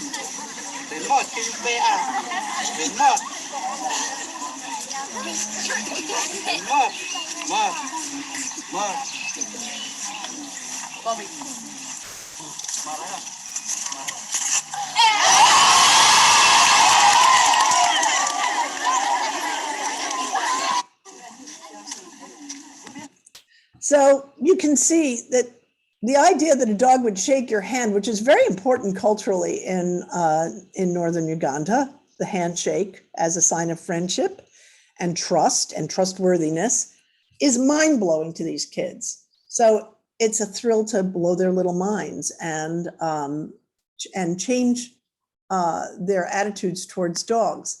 And this is the next generation of guardians. We are at Big Fix and Comfort Dog Project extending the program to children. Our plan for this year is to start an Every Dog is a Comfort Dog program and teach them how to train their family dogs to be a support to them. These children, who are the children of parents who have PTSD from the war, are at risk for secondary PTSD. So if they can have a comfort dog, that can stop that vicious cycle from continuing. Thanks to the Big Fix and the Comfort Dog Project, there's a new saying in Northern Uganda: you will heal with a dog. And that's what I leave you with today. Thank you so much. Thank you so very much for your presentation, Meg. I love the fact that you made the science of all of this, to seem so simple, so understandable, and so interesting. Let me probably just quickly read one quote I particularly love from what you said, which I did take note of, says, I love the fact that you said, dogs are often not just our best friends, but our best therapists. I'll quickly just read a few comments in the chat box. So someone said, this is one of the most profound presentations I've been privileged to attend. It offers hope for street dogs everywhere. Thank you. So thank you so very much. We'll quickly just dive into a few questions. And so someone talked about, Adrian Oliver talked about Fonda Ninja in the chat section. It's a non-profit organization in South Africa where they help people to learn with the dogs, and which is quite similar to the Comfort Project. So you can check that out. She did include the link to the organization in the chat. Great. So for everyone Great. who's here, you can check that out. Dr. Leigh Adams-Tucker, one of our presenters for tomorrow, also talked about the Underdog Project. Very excited to hear her. Yes, yes. Yes. So you can check out these organizations and check out what they do as well, and also see how similar they are. So if you do have questions, please keep them coming. I would also now quickly switch to the pre-conference questions to give one or two questions from there. One of the questions that was— Dr. Sunday, can I just say to everybody that I provided you with a complete list, as far as I know, of the references to the scientific publications for anybody that wants to dig deeper into this and learn more. And I hope that Dr. Sunday will share my contact information. I have a lot to learn from all of you. I really want to know what's going on in Africa. So now, please, sorry to interrupt you there. Okay, no problem. So first of all, someone in the chat section says, this is literally magical. I love that.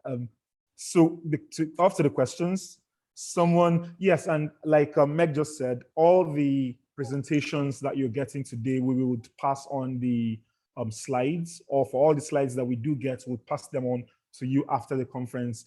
And like Meg just said as well, she did provide us with a good number of links for everything that she's talked about, like that gives a good understanding of the science of it. And we'll also share that particular document with you as well. So one question which was earlier raised, and I think it's very apt as well for you to help give more dimension to it, is someone says, is there an age a mentally ill or autistic patient would not benefit from assistance dogs? You know, I don't, I would defer really to Lola and Aneke on that. I don't think so. They would, you know, young children have to be supervised very closely in autistic children in any kind of social engagement. But autism is a particularly, it's such a wide range, you know, the spectrum. So it would depend upon that. There are programs that as Dr. Lola will be able to speak to, specifically for autism, and I would defer to her on that. Okay, thank you so very much. So let me take a question from here as well. So this question says, how effective is animal-assisted intervention to persons with profound neurological disorders? Depends on the profound neurological disorder. I mean, there's the beauty of animal-assisted interventions, if they're properly performed, is, as I said, is that the basically what they're doing, if they're really well managed and well conceived, is releasing oxytocin in the brain of both the animal and the person receiving the therapy. That is good for any neurological disorder. It also reduces, because what oxytocin does is it lowers heart rate and blood pressure, and provides a whole physiologic sense of calm. And we all operate better from that state. So even on just that very basic physiologic level, animal-assisted therapies can be very helpful. You see people who are shut in, people with dementia, who have no memory of their families. And then you have the visiting dog arrive, and they all of a sudden they become animated and engaged with the dog. There is something special about dogs. And I just want to say, all animals have the capacity to do this, but dogs have been with us longest and are most like us, as I said, neurologically, genetically. They have a very special place in our hearts and minds. And in that regard, and that's the dog, that's the animal most people may have already established a sense of trust with. And when that happens, you can tap back into that because it's not the cognitive part of the brain that you're tapping into. It's deeper, lower brainstem stuff that stays alive when nothing else does. Okay, thank you so very much for that. So we'll just do one more question before we switch to the next speaker because of time. So we have, okay, so two people did ask in the pre-conference question, 2 questions that do seem similar. I want to believe your presentation has dealt a lot with that, but let me probably just bring the questions out here as well. It says, how do you get people who do not like animals around them at all to love them and then benefit from their services? And then another person very similarly still asks, I am scared of dogs right from childhood. I can't stand them. I don't trust them. And then how can they be of help? I probably just want to give context to this to say the average, I want to say the average Nigerian, I'm not sure, I want to extend it to Africa, not because I'm not too sure of it, but at least I would say the average Nigerian, for example, this is the story of the average Nigerian. They probably, either from experience or from stories, already do have like a fear or phobia for dogs. So it's like, how do I get to benefit from all of this? I've heard the whole science, it sounds amazing, but then I have the phobia as well. So like, how do I merge these two together? Those are the best questions. And they are, I wouldn't have believed it myself until Sarah Schmidt and the Comfort Dog Project proved me that it can be done. As I said, in northern Uganda, everybody knows somebody who's died of rabies. And usually they're the kids walking to and from school. So when you saw those kids in the schoolyard, they have been taught that dogs are something to be afraid of, something to hate, and do not get near. And so you have to, and the first lesson that Filda or Francis bring to the students when they start those demonstrations is that these dogs are safe, these dogs are healthy. And the kids are kind of freaked out and they don't really believe it, but then they see that it can be. They see Jimmy, they see Laguma and Jimmy shaking hands. They see the dogs. They can't believe dogs can even understand what people are saying and do the things that they all want to know. How do I get a dog like that? And you see, like this last slide, this is a parade through Gulu. So it's in this region in northern Uganda, people are seeing dogs, comfort dogs, who are healthy and beautiful and decorated in this particular case, walking on leashes and behaving beautifully and listening to their owners. And they go, where do we get dogs like that? How can we do that? They're very curious because they all have dogs. And that's why we want to extend it to every dog, a comfort dog.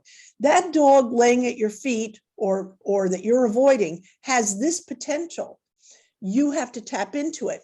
Overcoming any phobia requires very gentle, long-term exposure to a dog who is safe and relearning. There's good reason people have those fears of dogs, but they are not necessarily, there are ways to learn to not be afraid of dogs. And it's through small and safe and rewarding engagement with dogs. So you've got to be taught to learn to love too. There's a song about that. So it's all in the teaching. Okay, thank you so much. To quickly just take a comment from Lola Aneke in the comment section. She says she totally agrees with your response regarding the earlier question about the age limit, that the age limits that it can be beneficial to persons with autism from a young age, which, for example, we've seen at their center when we take our dogs there and we work with children, like really young children. I know. So we will be jumping to the next presenter, and our next presenter for today is someone that I came across the video of. Okay, so two people are going to present together, but I'll probably talk about. I came across the video of this person in the US, and that was my first exposure to all of these things. So this person in the US who had autism and then had issues when he was diagnosed at the age of 9, and then his parents found out and tried to find every possible way to get solutions. And finally, when he was 11 years old, now came up, the parents now decided, okay, let's try this new thing that we're hearing about. And then got a dog for him from a center in the US there called Susquehanna Service Dogs. And that's where our next presenter works. And then he discovered how like his entire life changed because of the interactions and everything he now got from the dogs and all. So I'll introduce our next speaker. She's the executive director of that center I talked about, Susquehanna Service Dogs. She has worked, she's the executive director of SSD, Susquehanna Service Dogs. She's worked serving children and adults with disability for almost 30 years. First as a social worker for foster children and families, and then as a member of the SSD team, with a focus on giving people the confidence to live more independently and do things they didn't think were possible. SSD has placed over 350 assistants and facility dogs. The program currently includes over 160 active assistance dog teams and 400 plus active volunteers, as well as 125 dogs that are currently in training. In addition, she and her husband have raised 3 children each with their own unique medical, educational, and mental health needs, giving her personal insight into the challenges parents encounter. SSD, which is Susquehanna Service Dogs, is a program of Keystone Human Services, which is located in Grantville, Pennsylvania, in the United States, and is a fully accredited member program of Assistance Dogs International, which was earlier talked about by Peter Gorbing. So here to present on Dogs and Humans, Stories of Impact, please make welcome Deb Tack. Thank you, Dr. Sunday. This has been fantastic, and to be sandwiched in between Meg and Nathan feels like quite an honor to me. So I am going to hopefully share my screen and do a little bit of talking about what facility dogs are and how they are trained. I'll share a short video and then we'll get right to Nathan, because I love hearing Nathan speak, and every time I come away with something, I always learn something new and it always seems to touch my heart. So let me see if I can share my screen. Hopefully everything will work. All right. So I want to talk a little bit about facility dogs. It's a type of dog that we train in place in our program. Here's one of our facility dogs, a golden retriever. She works in an elementary school. She is obviously very loved by her students. She can be seen running around the gymnasium, taking part in physical education class. So I think she enjoys her job very much. We always like to say our dogs choose their jobs and let us know what they like to do. And she is very happy where she is. Dr. Sunday already ran through this quick, so I'm just going to leave this up just very momentarily. We've been around since 1993. We've placed over 350 assistance dogs. We train a variety of different types of dogs, which Peter had listed those in his presentation. We are part of Keystone Human Services, which means we also do a number of other services with individuals, including autism services. We have a preschool and pre-kindergarten education, intellectual disability program, and mental health services. We have programs in the United States, India, and Moldova. We are a member of Assistance Dogs International and an Animal Assisted Intervention International.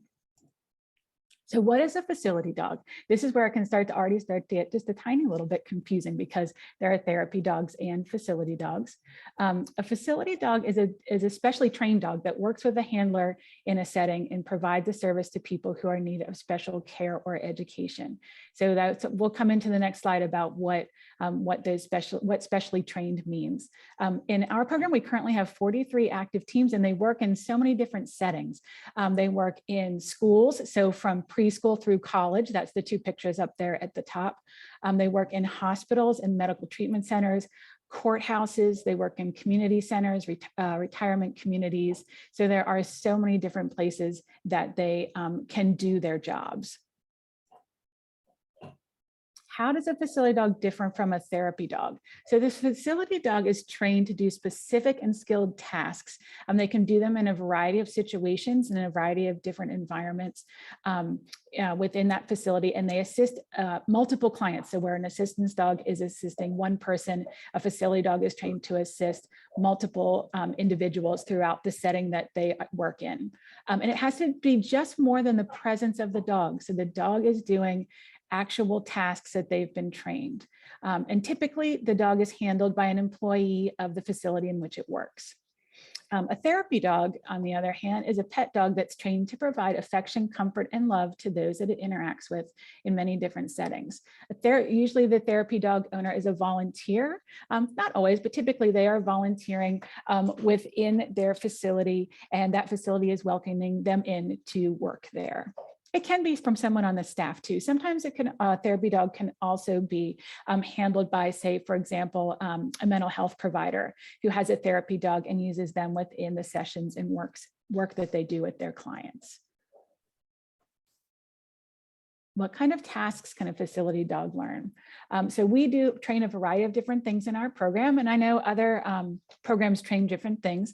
We do types of deep pressure therapy that definitely goes along with the types of the oxytocin loop that Meg was talking about.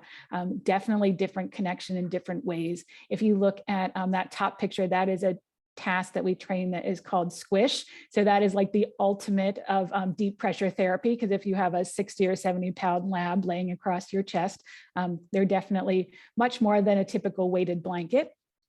We also do, if you see down in the bottom right corner, there is a dog down here, and she is doing a task we call lap. So that is putting deep pressure across an individual's thighs as they're sitting on a chair, or it also can be done sitting on the floor or a couch. So a lot of our schools or courthouses, they use it with the children or participants there who are maybe feeling some anxiety about whatever it is that is happening in that setting, and that is able to help them relax. And it also positions the dog where the individual can interact with them as well. So you can see the woman in the bottom right picture. She is also petting and talking to the dog, which is helping her relax in that kind of setting. Down here, I'm not sure where my mouse went, it appears to be lost. Down here, dogs can also be trained to interrupt repetitive behaviors or to alert to anxiety. So if you see how this dog, this yellow lab down here in the picture, is resting her chin on this individual's lap, that individual will be exhibiting some type of outwardly visible sign of anxiety. So for example, maybe shaking their leg, wringing their hands, maybe putting their head down in their hands, and the dog is trained to visually see that and take that as the cue to interrupt. So the dog would come up, it can either nudge the person in the leg or rest their chin on their lap, and that's a sign to that person to ask the dog to help them. So the dog is saying, hey, I see you're getting a little worked up. How can I help you? And then the person can ask them to do something else. And typically that is one of those deep pressure cues that they can choose from.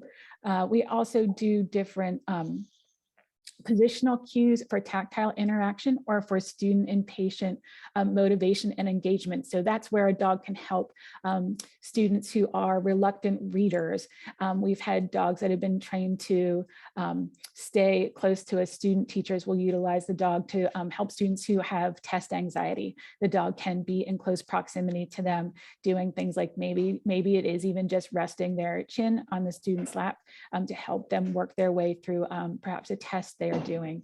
They can do, another example would be double leash walking. So that's where a handler would hold the leash and then the child or adult would hold on to the other leash. It can be for things as simple as just taking a walk. It can be to encourage someone to perhaps share some of their story that they maybe were reluctant to share otherwise. That idea of that movement of walking and talking and having the dog, you're paying more attention to the dog and suddenly you're a little more apt to share something that maybe you weren't comfortable sharing before. We have some dogs that work with children who have experienced trauma in a courthouse setting. In my former job, I had the opportunity to work with a young girl, and when she would go to meet with the attorney in that courthouse, she would always be silent. She wouldn't talk. She wouldn't answer any questions. And they got a facility dog, and she was one of the first children to meet that dog. And that day was completely different for her. They were like, "Do you want to meet my friend? His name is Diego." And she opened up and started sharing things that she had never said. She'd been going there for months, and really just started talking and interacting, and the dog made that possible. We also train our facility dogs to do some things that are physical tasks. So we had a young girl in an elementary school who was charged with beginning to use a walker for walking. And she pretty adamantly refused that. It was not something that she had a desire to learn. And coincidentally, they received a facility dog. And the physical therapist held the leash, and she gave the other leash to the young girl and said, "Okay, well, here we have this dog. Let's practice giving the dog a walk." And they said within weeks, she went from not walking across the room to walking laps around the school because she couldn't wait for the dog to come. So the dog made it easier and was a motivator for her to begin using that walker and beginning walking quite far distances. The other thing we've learned is that facility dogs don't just benefit the students, patients, or clients where they work, but it really helps the staff. It increases their morale. It helps prevent burnout for them. In most of the settings we have facility dogs placed. The individuals working there also have a pretty high rate of stress that they're experiencing, taking on trauma or illness from their patients or clients that they work with. And we've seen a really great retention rate in the staff that work in these settings. It's really great because Peter touched on this about what type of training do we do for a facility dog. And for us, it's very similar to what we would do for an assistance dog. They are being trained side by side. Our puppies begin their training as early as 3 days old with an early neurological stimulation program that helps to very gently and in short periods expose them to very mild stressors, such as touching their paw pads, holding them in different positions, and it helps them begin to get ready for their journey as an assistance or facility dog. We do evaluations that are conducted with an industry standardized testing at 8 weeks, 4 months, and 15 months. We're looking at the dog's temperament, seeing how they react to things that they might come into contact in a public setting, making sure that we feel that service work is something that this dog enjoys doing and has the temperament to do.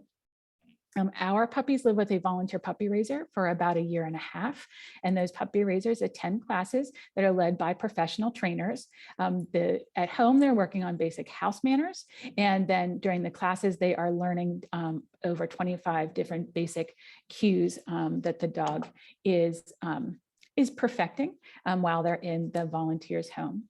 At about a year and a half old, the dogs enter our advanced training program, and they train with professional training staff for about 6 to 8 months.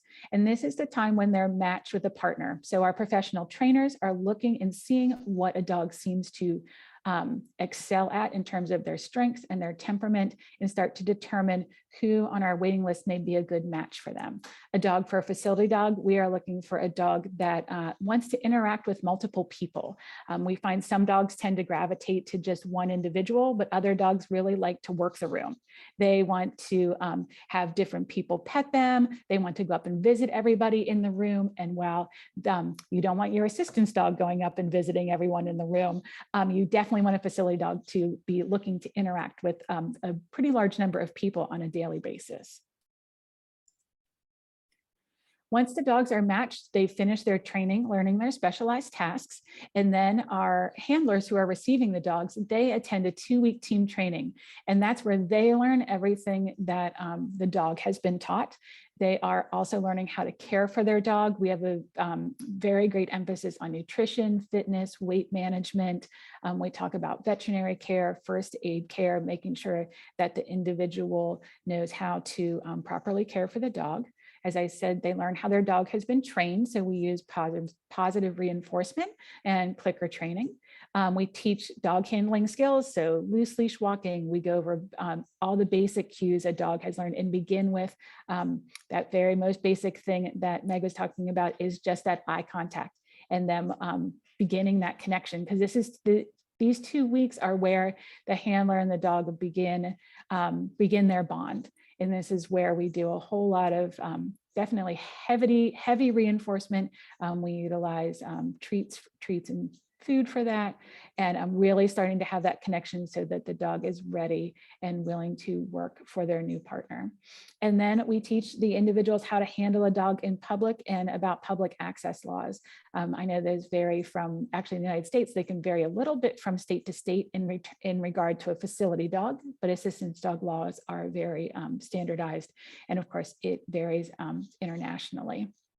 And then at the end of the training, the handlers each take a public access test, which is standardized through Assistance Dogs International. So we administer that test, and that is the end of their training. But by far, training does not end just at the end of those 2 weeks. Lifetime support of an assistance and facility dog team is crucial for their ongoing success. We've really, especially in the recent years, put a great emphasis on this, making sure that everyone has the support that they need to be successful for the entire life of the dog. So there is an intensive liaison support for the first year, and then a minimum of an annual follow-up for the life of the dog, including when the dog enters its retirement. We offer continuing education. We do online and in-person workshops that focus on everything from canine fitness to tune-ups on different tasks or skills the dogs may need to know, and also really making sure you have fun with your dog. I think sometimes people wonder if working dogs get to have fun. And I would say absolutely, every working dog gets time to be a dog. They get time to play and run and just be loved. And so I think it's really important that everyone knows that a working dog is not working 24 hours a day.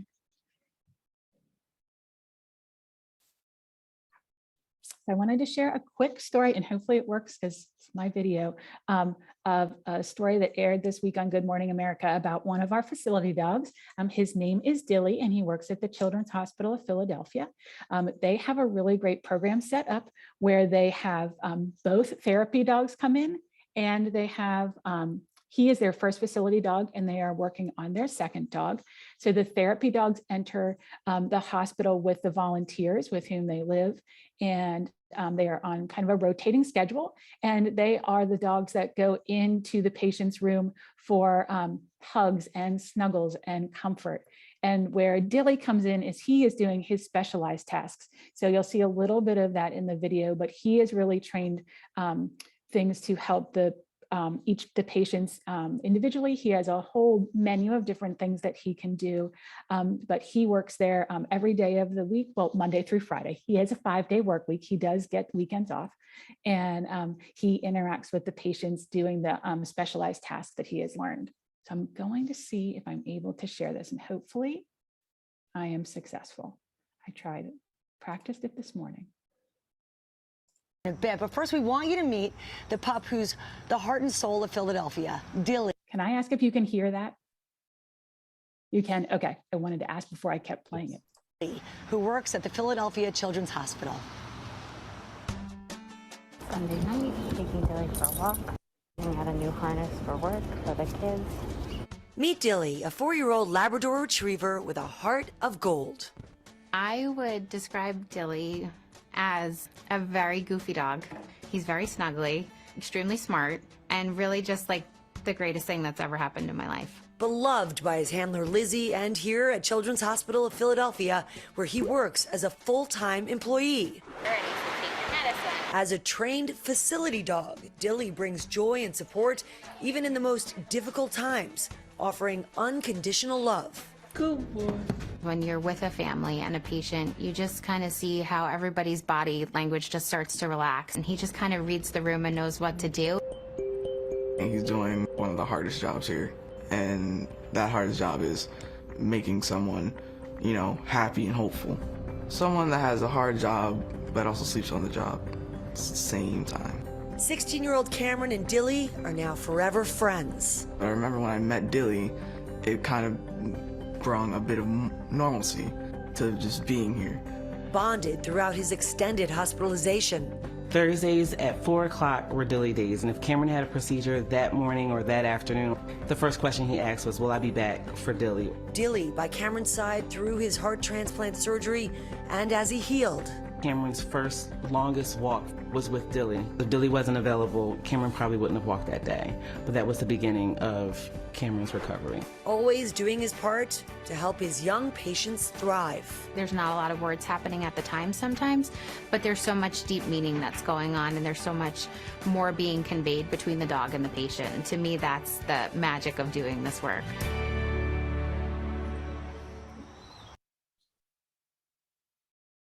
Now let me see if I can get back to where you guys are. So that's just one example of the impact that a facility dog can have. And in that case, it's in the medical setting. I think I am, hold on, there we go. I wanted to thank everyone. I didn't know, Dr. Sunday, if you had more you wanted to say to introduce Nathan, but like I said, Nathan definitely holds a special place in everyone's heart at Susquehanna Service Dogs, and I'm so excited to hear his presentation.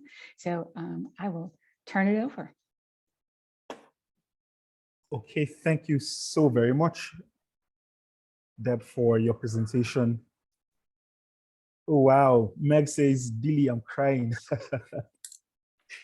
So thank you so much. We'll probably just take 30 seconds, and then before we come back for Nathan's presentation.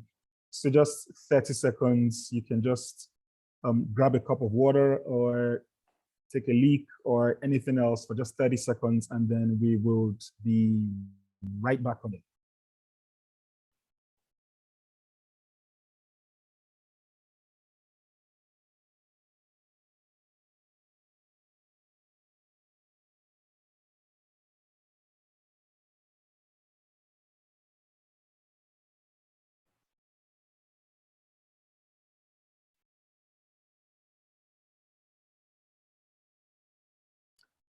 Okay, so I think we can continue already.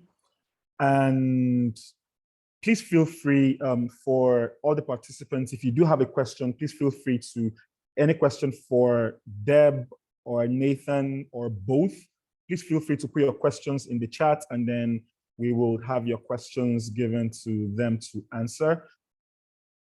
The next presenter who will give the final speech for today, or the final presentation for today, is someone that I was telling him recently that I blame him for everything, all of this. And I say blame in a positive sense, in the sense that I'm blaming him in the sense that I saw a video in 2016. It was a documentary video he did. And I really literally cannot thank him enough for putting that video together, because that was my first exposure to all of this. That was the first thing that got me to know that all of this existed. And that was the first thing that got me to think about how this will be beneficial to us in Nigeria. But at the time I saw the video, I connected with the video because I had a nephew who had what I would think was a similar condition to his. But then my nephew had died probably like, I think 2 years, 2 years before I saw that video. And then when I saw the video, I was like, wow, I'm a dog person. I've loved dogs all my life. And so I could just imagine that I could have been able to explore the whole therapy thing using dogs to help my nephew. But unfortunately, my nephew was late at the time. He was already gone. And so I now just felt, okay, if I could not help my nephew with this, why don't I find a way to help other children that are like my nephew with this? So our next and final speaker for today is someone who at the age of 9 was diagnosed with autism spectrum disorder. As a young child, he faced many struggles related to his disability, including sensory issues, social isolation, and bullying. His school performance was in jeopardy, and he began to dread every time he had to leave his house. His parents began to look for ways to help him.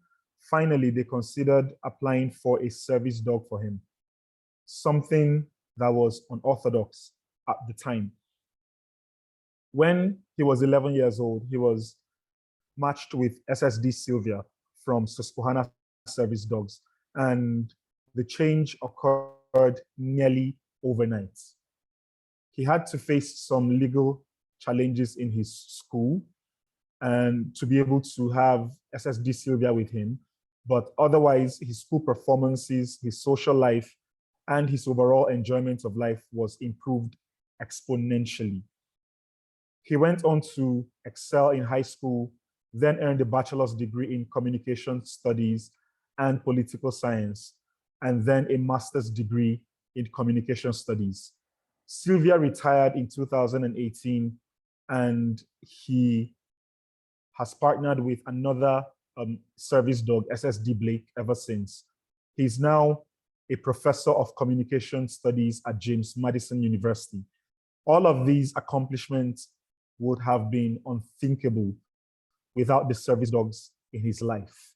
He also is a disability rights activist who has given multiple talks and lectures to various groups about the need for policy and social reform for individuals with disabilities. Here today to talk about his journey through autism and service dog partnership, please make welcome Nathan Selove. Thank you so much, Sunday. Can everybody hear me all right? Yes, we can. All right. So a lot of the things that you all have heard today really does lead down to one important factor, which is that the story of trying to create a world in which we can take advantage of animal-assisted therapy and specifically utilizing dogs in order to help make people's lives better, specifically the lives of people with disabilities. That story comes down to another important hurdle that the world is still contending with, that the world is still dealing with.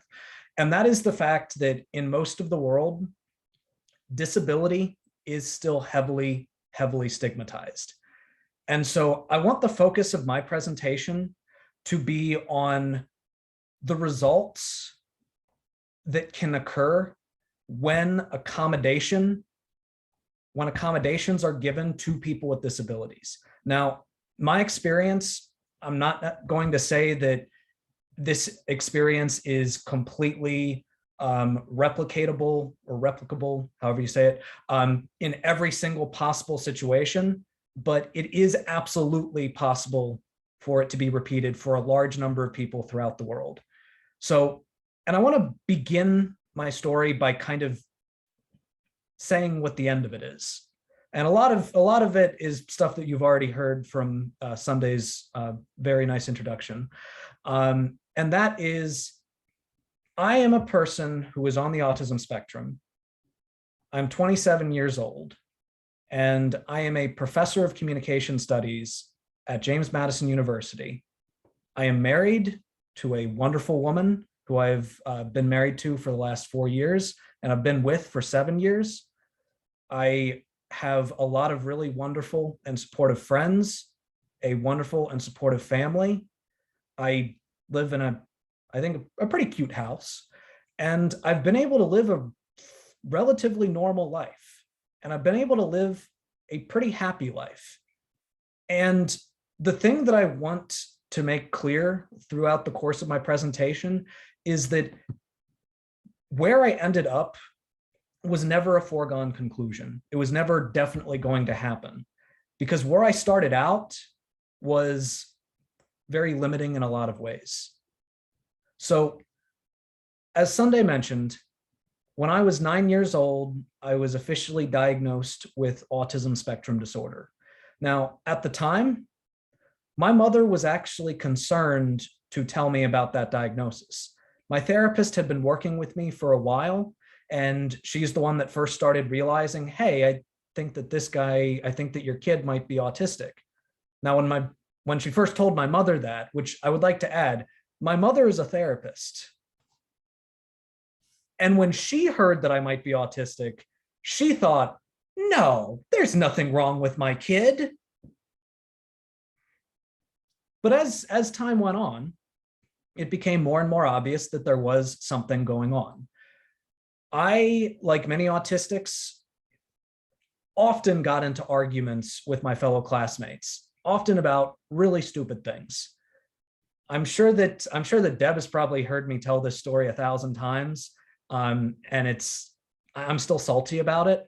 But when I was in elementary school, I got into this huge argument with my entire class about which direction north was. They thought that it was up, as in literally up in the sky. And I tried to explain to them that no, north is up on a map, but like a map is a reflection of a flat surface. So like the autistic in me could not get over the fact that they were so wrong. And I got into this huge argument with my entire class. And eventually the teacher confirmed, like, yeah, Nathan's right. But I think this should emphasize that there was so much isolation that occurred because I didn't know how to interact with my fellow students. They didn't know how to interact with me. I didn't understand them, and they didn't understand me. And I had very few friends, and I had a lot of bullies, people that loved to find every single possible chance they could to try to put me down, to insult me, to tell me that I was ugly or stupid or weird or a freak, all the time. And one day, when I was about 10 years old, I didn't want to go to school. I was talking to my mother in my room, and I told her I didn't want to go to school. And she said, why? And I said, I don't know why, but I feel so separate from my fellow students. I feel so separate from everyone around me. Everything I try to do is wrong. Nobody wants to relate to me. No one wants to be around me. I was 10 years old. And when I told my mother that, she had a sort of shift in her face, at least I assume she did. It's sometimes hard to read faces because I'm autistic. But she had this shift, and she said, Nathan, the reason for that is because you are autistic. Now, at the time, she said that I had Asperger's, which is is a term that's not used as often. It used to be in much more common use to describe people on a certain part of the autism spectrum. Nowadays, we usually just say autism spectrum disorder.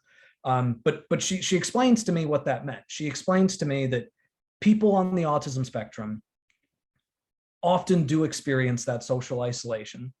They often don't know exactly what to say. But she also said that they can be very smart and very intelligent and also caring and sweet.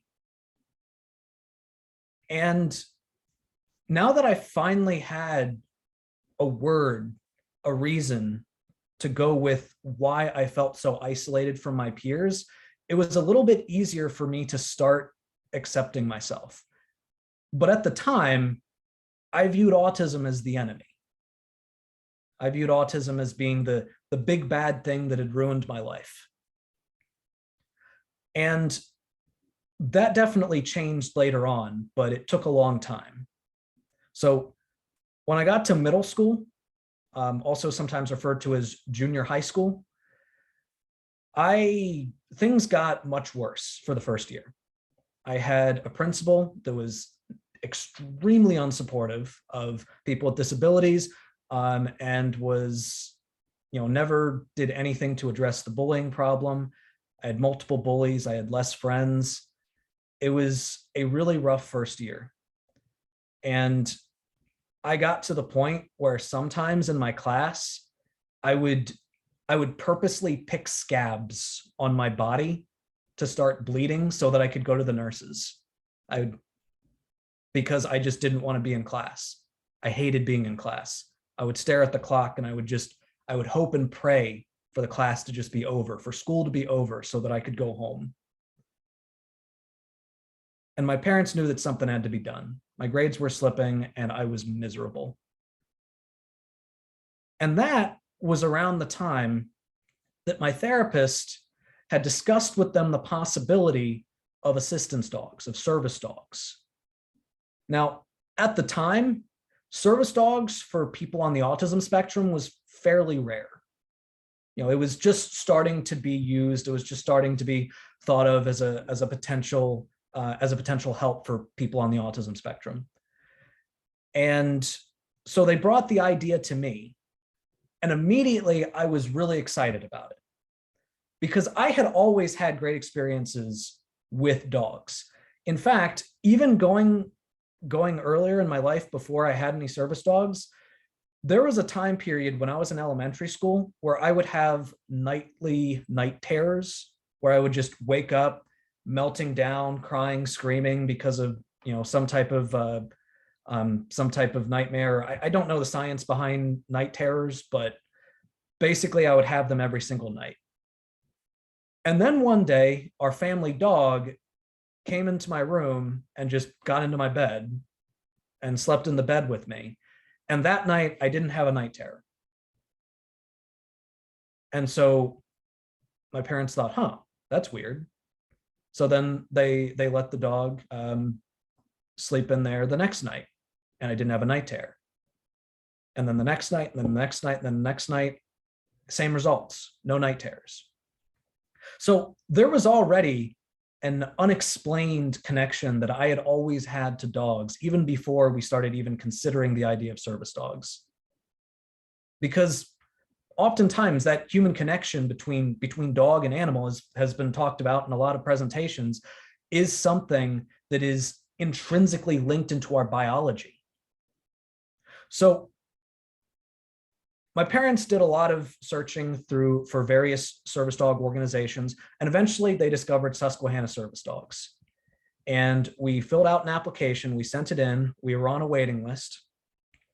And then when I was 11 years old, I was brought in to some Meet the Dog session. Basically, this is the part of the training process where they start bringing the potential person who's going to be placed with the service dog to meet some of the dogs that are at the point where they're ready to potentially be placed.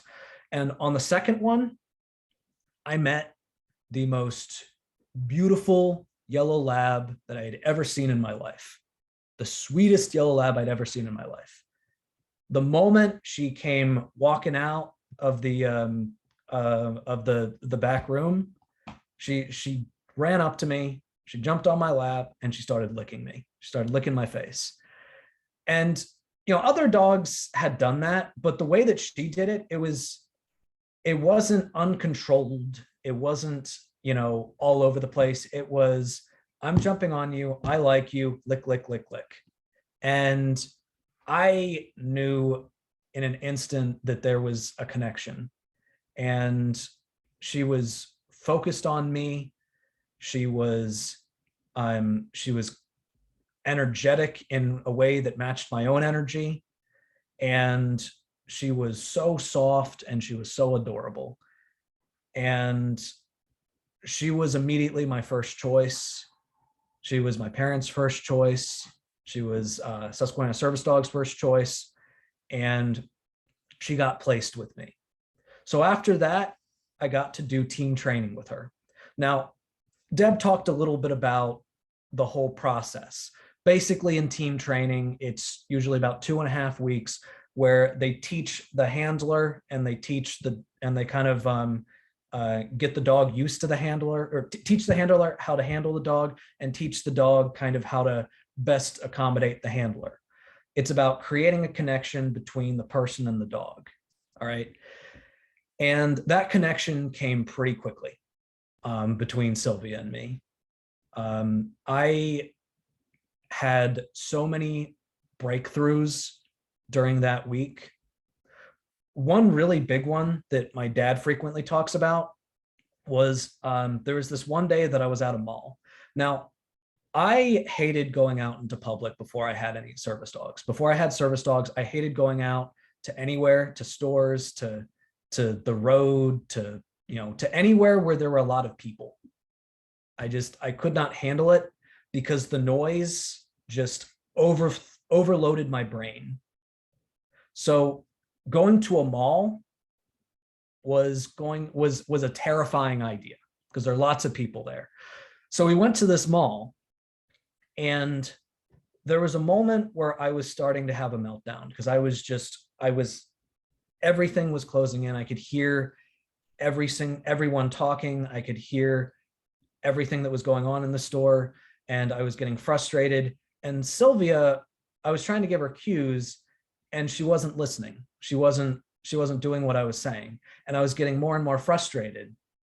And one of the trainers, her name was Cindy, kind of pulled me aside and explained to me that right now, Sylvia is actually trying to do what she thinks you need. She doesn't think that you're telling her to sit. She doesn't think you need her to sit. She thinks that you need her to comfort you. That's what's going on. And the more frustrated that you are, the more frightened and agitated that she becomes. And something clicked. Now, the reason why this was really significant is because it was the first time that I realized that my emotions, my feelings, could affect those around me. Because one of the issues that a lot of people on the autism spectrum have is that they don't always automatically, intrinsically understand when they do or say something, how that might make another person feel. It's not that we don't care. We absolutely care. But it's that sometimes we just don't know. So realizing that the more agitated I got, the more agitated she got, gave me a major incentive to self-regulate myself. And that ended up being a massive breakthrough for me. So the connection between myself and my dog ended up being basically the stairway that I needed to create a connection between myself and other humans, other people. And that was quite possibly the most important aspect of team training that happens to me. And I would also like to point out, I was 11 at the time, which was pretty darn young, especially for somebody on the autism spectrum. And a lot of, my parents and, and some of the people within SSD at the time were not entirely sure that I might not have to be certified with a third-party handler. So sometimes you have third-party handlers where the service dog is for the individual with a disability, and then there's a third-party handler who actually handles the dog because the person with the disability can't be responsible for the dog. But I was extremely motivated, and I made sure that I paid attention to everything that the service dog agency taught me, and I was going to be I was going to be certified as her handler, and I was going to make sure that I didn't need any third-party handler. Peter mentioned earlier the importance of assistance dogs creating independence for the handlers. That's what I wanted, and eventually that's what happened. I was able to pass the Susquehanna Service Dogs public access test with flying colors. And from then on, Sylvia and me were a team. And the change was overnight for me. Now, I don't know how typical that is. I don't know how typical that it is for a change among a person, for a person on the autism spectrum with a service dog to happen that quickly, but that's what happened with me. So a few days after we finished the training, we went to an amusement park, and I could never do amusement parks before because there were just too many people. There was just too many sounds. It was sensory overload. It was awful for me. But when I went there with my service dog, I was able to have an amazing time. I was able to have fun with my family. We were able to enjoy the park. We were able to enjoy each other's company. And it was just miraculous.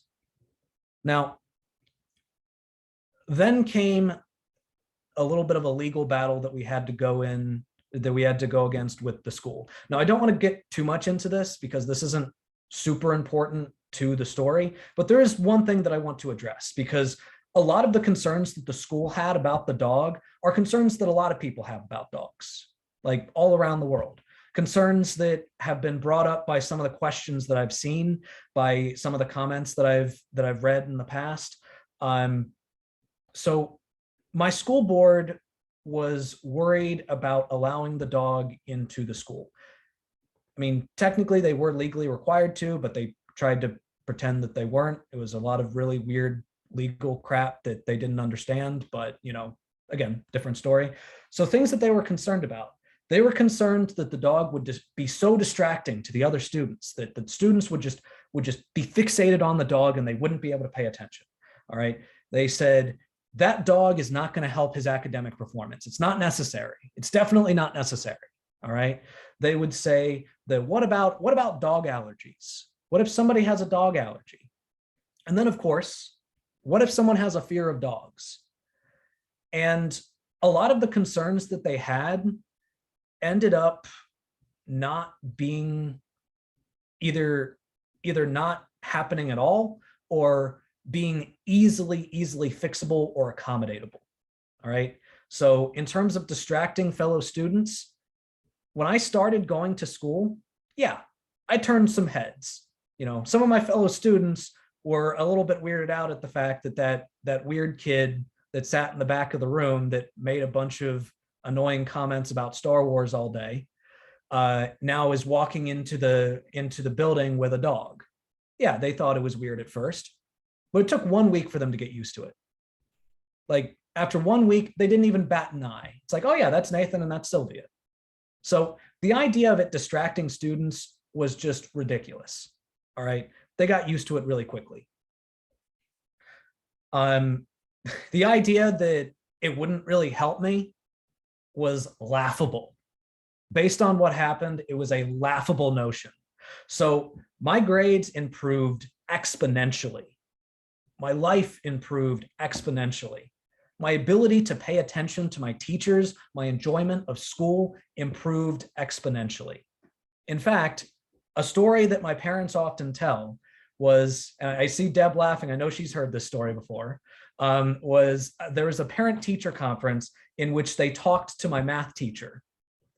And they were, she was talking about my performance. And they asked how I was doing. And my math teacher was like, oh, Nathan? Oh yeah, he's great. He's always paying attention. He's always on subject. He's always asking insightful questions. He's extremely well behaved. He's been doing great. And my parents' response was, hold on, Nathan Selove? Our son. We're talking about the same Nathan here, right? The guy with the dog. That's that one right there, that Nathan? That's the one you're talking about?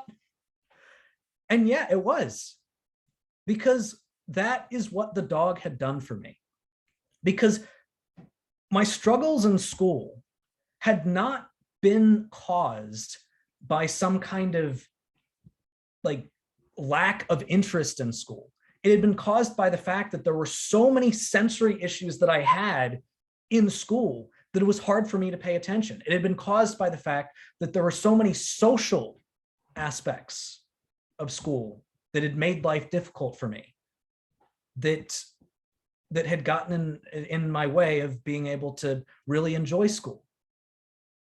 And on top of that, on top of the ways in which dogs helped in a practical sense, because other presenters have already talked about how dogs can benefit people on the autism spectrum. I don't think I need to get too much into that, deep pressure therapy and oxytocin and all of that. But the social ways in which she helped my life was also exponential, because what happened was that people saw me with the dog and they realized, wow, maybe the reason why Nathan was a little bit weird is because of a disability, because of something that he can't control. And that alone made a lot of my fellow students much more patient with me. In fact, there was this one student who had bullied me the previous year, who I then had a conversation with after I had the dog. And I explained to her, hey, I'm on the autism spectrum. That's why I have the dog. And that's why I act kind of weird sometimes. And she apologized to me for how she had treated me previously. She drew a picture for me. She drew a picture of my dog and me, and she gave it to us. And she apologized because she realized that it was because of a disability. And she and I were actually, we were actually pretty friendly with each other for the rest of middle school. So the other concern that they had was allergy. Well, one thing that's kind of interesting when it comes to allergies in dogs is dog allergies often derive from the dander in a dog's fur. And what that means is that, number one, bathing is an important thing for service dogs. I know that Megan mentioned the difference that just washing dogs had made within the Uganda community. But when it comes to allergies, that goes a long way in trying to keep allergens from spreading. On top of that, a well-groomed service dog has about as much ability to trigger a person's allergies as somebody who has dogs at their house. So if a person has a bunch of dogs at their house and they go to work and there's someone who's allergic to dogs, that person probably has just as much ability to trigger those allergies as the dog itself. Because what the person's allergic to is the dander, which comes off on clothes. So you can't ban the person who has dogs at home. So it makes no sense to ban the dog. On top of that, in terms of fear of dogs, so I actually had a whole thing that I was planning on saying about this, but I think Meg did a really good job of kind of covering how oftentimes that type of fear can be fought against through just good examples of dogs, like examples of dogs being, behaving. I have encountered people in the past that were afraid of dogs or not comfortable with dogs. And Blake was the first dog they ever, or Blake or Sylvia, either of my service dogs, were the only two dogs that they ever liked, because they realized, wow, this is actually a very calm and very, very non-threatening dog. So it was easier for them to move past that concern. So all the concerns the school had just did not come true. All right, they didn't end up being a major problem. And eventually they did give up on the legal battle, and I was able to have the same rights as all other students within the school. And I was able to carry the positivity that I got from having service dogs through high school, through college, through graduate school. I was able to get a master's degree as a full ride. I got a full ride scholarship to get a master's degree. And then from there, I went on to teach communication studies. Now, I often like to make the joke that I'm autistic, which is a communication disorder, and I teach communication studies. And The reason why that is possible is because of all of the support that I had along the way. The fact that the bond that I was able to create between myself and Sylvia, and later myself and Blake, was able to carry me through. Because autism does not have to be a barrier. In fact, I would argue that the biggest barriers that I ever faced as a result of being autistic was not from the disability itself. It was due to the fact that I lived in a world that wasn't built for me. It was due to the fact that I lived in a world where most people were not on the spectrum. And I've talked to lots of people with disabilities, and a lot of them have had very similar sentiments, have expressed very similar sentiments. The way that we allow for people with disabilities like myself to get to the point where we can become productive members of society, live good lives, live meaningful lives, live happy lives, is through accommodation, is through making sure that we accommodate them. Yes, if I do say so myself, my credentials are pretty impressive. I do feel a little bit of an ego boost when I say I'm a professor, but there is nothing extremely special about me. There's nothing extraordinary about the way I'm an autistic. I'm not a savant. I'm not some high level Einstein genius. In a lot of ways, I'm just a regular guy. And I've been able to live the life that I've had because of the support I had along the way. Unfortunately, autism is a barrier for a lot of people because they don't have those same opportunities. They don't have the ability to have a dog help them, or a family help them, or society help them. But we're all people of the world. We're all a community. Humanity is a community. And if we can make the lives of people better, if we can improve the lives of people with disabilities, just to get them to the point where they can live a normal life, that can go a long way in really defining our soul as a species. It can go a long way in allowing us to really be proud of the world that we create. So I would say that it's not just about getting people like me to the point where we can become productive members of the world, of society, of our communities. It's about making sure that nobody's left behind. It's about making sure that barriers that occur because someone either was born with a condition or developed a condition later in life, that those are either mitigated or ultimately gotten rid of. And that is a world that we can build. And animals can help build that. I have experienced it firsthand. I cannot thank the people in my life that made it possible for me to have the dogs that brought me to this point. I cannot thank those people enough. And in fact, one of the things that Deb forgot to mention, and that I'm definitely going to mention, is that my current dog was raised by her. And I just want to end by introducing you all to her. Hey, Blake, come here. Blake, hey. She's been sleeping the whole time. One sec. Hey, Blake, come on, come on. Hey, come here.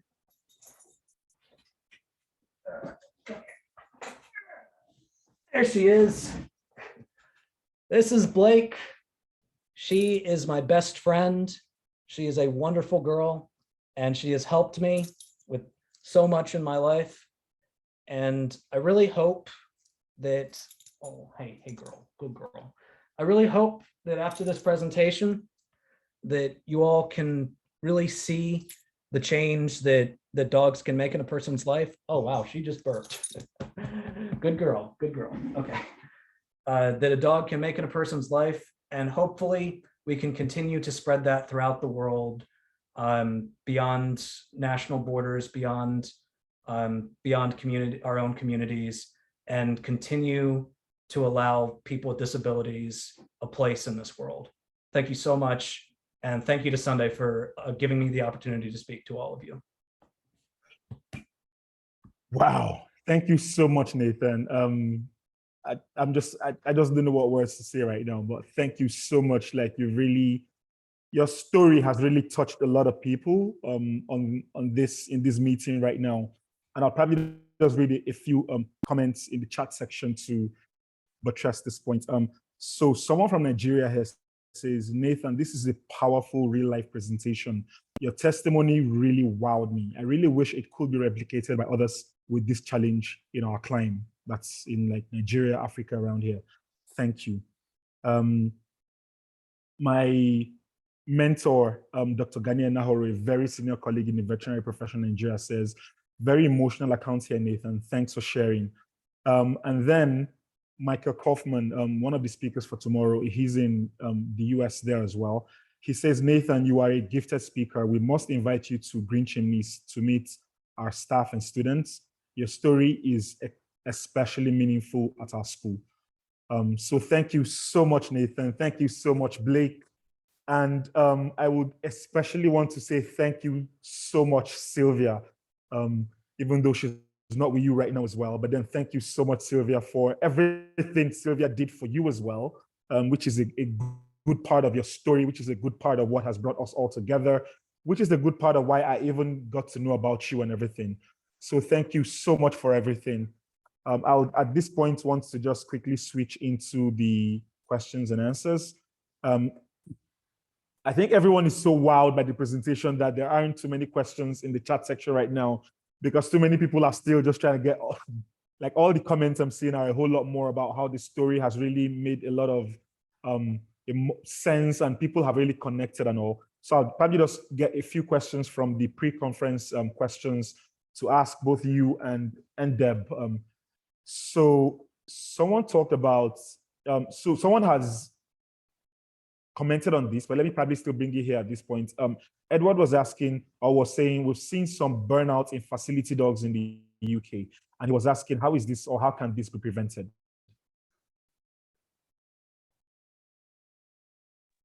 That sounds like a question for Deb. I know, that's what I was thinking. I was like, what? So I think, is Edward talking about in the actual dogs themselves?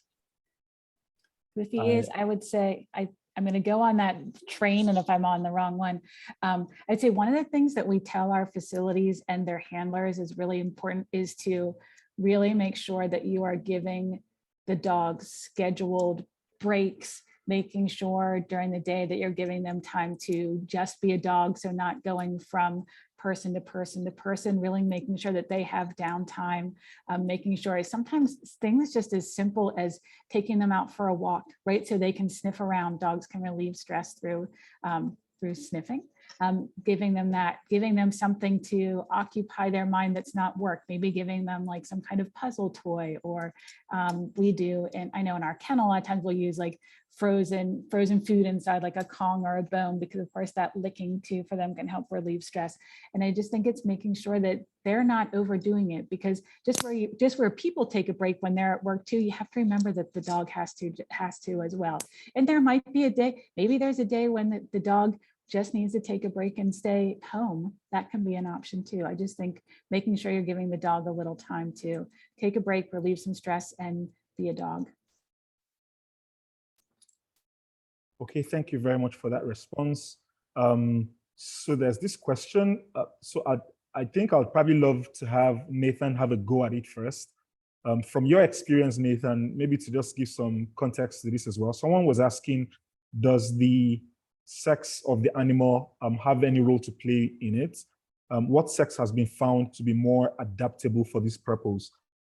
I'm probably saying maybe you should have a go, because like you've had a female Sylvia, and now you're having Blake as well. Yeah. I honestly don't know. I mean, the dogs that I grew up with were primarily male. Like early in my life, they were primarily male. The one that I talked about earlier that had started going into my room in order to help with night terrors, he was male. But then both my service dogs were female. At the end of the day, I don't think sex has a lot to do with it. I mean, I don't know if Deb has another, has another perspective on that, but I'm not an expert in the biological differences that sex can cause in dogs, so I'm not entirely sure. I agree with Nathan. I would say actually, I think of it as being not more based on gender, but maybe more based on dog lines. So like litters of dogs, like we definitely do see that can run genetically that way, based more on, we might see a litter of dogs that's maybe seems a little more in tune to people, and maybe see another litter of dogs that is more kind of like go-getter work, like I want to pick things up and open doors and pull a wheelchair, and other dogs that say, you know what, really, I want to lay across your lap and give you some deep pressure, and that'll be great for you and great for me. Okay, thank you so very much.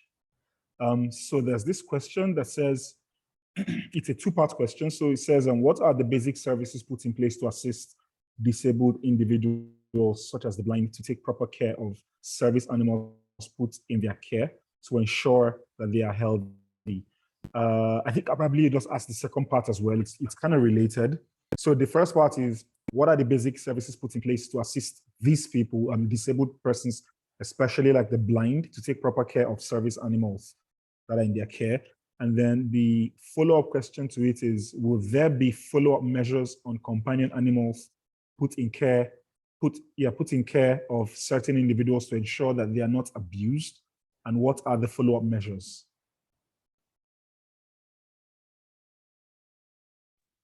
I think I can probably answer that. So as a member of Assistance Dogs International, as Peter had gone outlining some of the different categories of standards, definitely part of that and that we are held to adhere to is ensuring that we monitor the health and well-being of the dogs that we place for the entire life of the dog. So that is something that as an ADI program, it's something that is just naturally part of what we do, making sure we're checking in, make sure we're getting veterinary records to make sure the dogs are up to date on their vaccines, making sure they're getting routine care. Another thing for us and other ADI programs is making sure that a dog has a good level of fitness. So for example, I know we follow the Purina body condition system and keeping our dogs at a healthy working weight, because we know that can help a dog to live up to 2 years longer. So really making sure, and we are sticklers about it. And Nathan's great at it, by the way. He gets a thumbs up every time at keeping a dog at a good weight, right? Because we want them to be able to work and be with us for as long as they possibly can. Just to add to that, I think that it is important to note that in my experience, based on the service dog organizations that I've known, that I've talked to, one of the biggest indications about like the quality of the organization itself is the emphasis on keeping the dog healthy and also making sure that the dog is in a good and supportive environment. I mean, it does sometimes make me freak out a little bit when during the few cases where like maybe it's during the winter, so the dog's not as active, so they start gaining a little weight. I'm like, oh God, but at the end of the day, I think that really is a good thing. I think that really does speak to the importance of that. I think that we should all view this partnership as just that, a partnership. It's not just you're taking advantage of a dog and letting them provide you services. Obviously, they are providing you with a lot of services, but you're also a part of their life. You're also giving them care. You're also taking care of them. So you are just as dependent on them as they are on you. And I believe that that's the way that it should be. I agree. And, okay. I saw that Meg put a comment in there too about for the Comfort Dog program, and that they are doing home checks and counseling and making sure that the dogs and the people, right, are thriving and being successful as a team. And I think that's really important to ensure that. Yep, fantastic. I especially love that question because I think the person is looking at it from the context of our climate, Nigeria, Africa, all of that. So that's like people, there aren't, so like, yes, there is a growing population of people who are pet enthusiasts who would allow, there are such communities and all where a number of us all come together, and then there are people who are probably pet enthusiasts. We really do take animal welfare and all of that very seriously, and all the whole everything that has to do with the non-professional parts now of the human-animal bond and all. But I think what the person I was asking that is looking at is saying, so if, for example, the average person who was not so much in love with animals, especially dogs, now does seem to want to get a dog for, say, therapeutic purposes, how exactly can we check, or how exactly do you know that the person is not now going to, you get? So I think that's where the person was coming from for the question. And thank you so much for all the responses you've given, and to Meg as well for the response in the comment section. Someone is asking, in what way do you think all of this will be of help to people with health conditions like stroke? So, I can give an example, I think. So I know I'll use Dilly as an example. So this is with a child who had a stroke. I know he had gone to visit, like I said, a very young stroke patient who was having difficulty speaking. And it was actually by bringing the dog in. I was thinking too about kind of what Meg said. I think it was Meg said about dementia patients, right? Sometimes they're unable to connect to the past, but when you bring a dog in, suddenly that gives them some of the words that they didn't have. And that's what happened with this young boy too. He was having difficulty. You could tell he wanted to speak. He couldn't get the words out. But when the dog came in, there was something about that connection with the dog that brought that out in him. So he started speaking. He said goodbye. He said bye Dilly when Dilly left. And then later he said, where's Dilly? And those are the first words he had said, right? And it definitely gave his parents hope, and really helped spark that. And I think there's some other things too. I know Dilly works in the occupational therapy department at CHOP too. They give them different tasks in terms of, say, like an individual either doing fine motor to pick up small items with their fingers. So they'll practice treating the dog. So putting some small kibbles on a table and practicing picking them up, because then of course the reward is that you're handing them to the dog, and the dog is giving you fantastic feedback, because what Labrador doesn't like to eat? So there's like tail wagging and they're all excited. So it's a really great motivator to try to do a task that might be hard, and then doing more like gross motor activities like walking the dog or throwing something. So using your arms to throw something for the dog to go get. So there's lots of different ways that a dog can interact with someone to help with some of those tasks of daily living that might be a little difficult. okay, thank you so very much. So let me probably just read out a comment that was written by someone in the chat box while Nathan was speaking. And it's from the impact of everything so far that the person has heard, and from the impact of hearing about Nathan's story as well.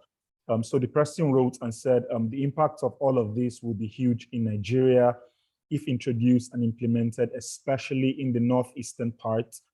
So just to give context to that before I continue, the northeastern part of Nigeria, that's where a lot of what you may have heard in news, Boko Haram terrorists and all of that and everything, that's where that has really been a lot more. So like that has led to, basically a lot has happened in the Northeast and everything that has affected many people. And also he goes on to say it should have been one of the most successful psychosocial support therapy for insurgent victims, not to mention physically challenged persons. So thank you very much, Hassan, for that particular comment. Okay, so Edward wrote in the comment, for those new to human-animal interactions, research finds that stroke and heart attack patients who own dogs have better long-term survival rates, as well as being a third less likely to suffer cardiovascular, I don't know what the A is now, but CVA. Okay, so thank you so very much. I mean, like, this has been fantastic. Thank you all for your presentations. Thank you for everything that we've come to learn from you. Thank you for all the ways that you've inspired us and inspired the Nigerian and the African community. Okay, before let me probably just also just read out a comment. Well, it was the question in the pre-conference chat, or sorry, pre-conference questions, just so that in case there's anyone from South Africa here who can help to give context to this, so the person who did ask the question could probably get an answer. So the person wrote and said, I am desperate to find the right place to qualify my Yorkshire Terrier and I. This person was writing the question from South Africa, or this person is a South African, and she went ahead to talk about all the amazing ways that she has socialized her dog already and all the things that her dog is already able to do and all. So she's looking for a way to be able to qualify her dog for therapy, her dog and herself for therapy and all. So if you are from South Africa and you're here right now and there's probably an answer you do have to this, please just put it in chat comments and I'll probably read it out so that if the person is either here on this call right now or would watch the recording later, the person would probably get an answer to this. Okay, so someone just wrote in, so Jenna Hewitson just wrote, top dogs in South Africa is amazing. So I think that's an organization that already can help with this in South Africa. So Debbie, if you are here right now, or if you're going to watch this later, that's already a response to the question you did ask in the pre-conferences. So probably you need to check top dogs in South Africa. Peter Gorbing also did write earlier that dementiadog.org is an interesting project and research. I think that's in response to the question about having to do with cardiac and heart issues and heart conditions. So thank you all so very much. I've seen so many things, amazing things happen here today. I've seen people literally just fall in love with Nathan, fall in love with Deb, fall in love with Meg, fall in love with all of you, fall in love with Peter for everything that you've got to shared with us here today. I've seen a few collaborations in the chat section, people who were talking about, I'm doing this, I'm doing that, and then they just got to connect together, shared emails and everything in the chat section. I've seen so many things already that are happening around here. For me, this is the greatest joy that it brings to us as an organization, Dogalov, to be able to help in facilitating or getting more people in Africa, especially in my country where there was even little to nothing about this, and then bringing people from even other parts of the continent as well that are already practicing this. From South Africa, there are a good number of organizations here from South Africa, from Uganda as well, represented here by Meg and by Sarah Schmidt. So all of that, bringing all of that here to let us know that this is something that could be of immense potential in the health and well-being of human beings in Nigeria, in Ghana, in South Africa, in whatever other parts of Africa or even parts of the world that you are in. Thank you all so much. And then we had an amazing sign-up level of people for this year's conference. We had, as at the last time I checked, 447 people signed up for this conference. That was mind-blowing. Previous conferences that we've done like 2 conferences so far, and we had like 200 plus. So like, thank you all so much for everyone who signed up. At this point, I'd probably just want to say, I would want to say that we've come to the end of the conference for today. Dr. Dauda, you can go ahead to stop the recording. And can we all just have, if you can we all just have our cameras on so that we can all wave, say goodbye, whatever else, and then we can probably also take a screenshot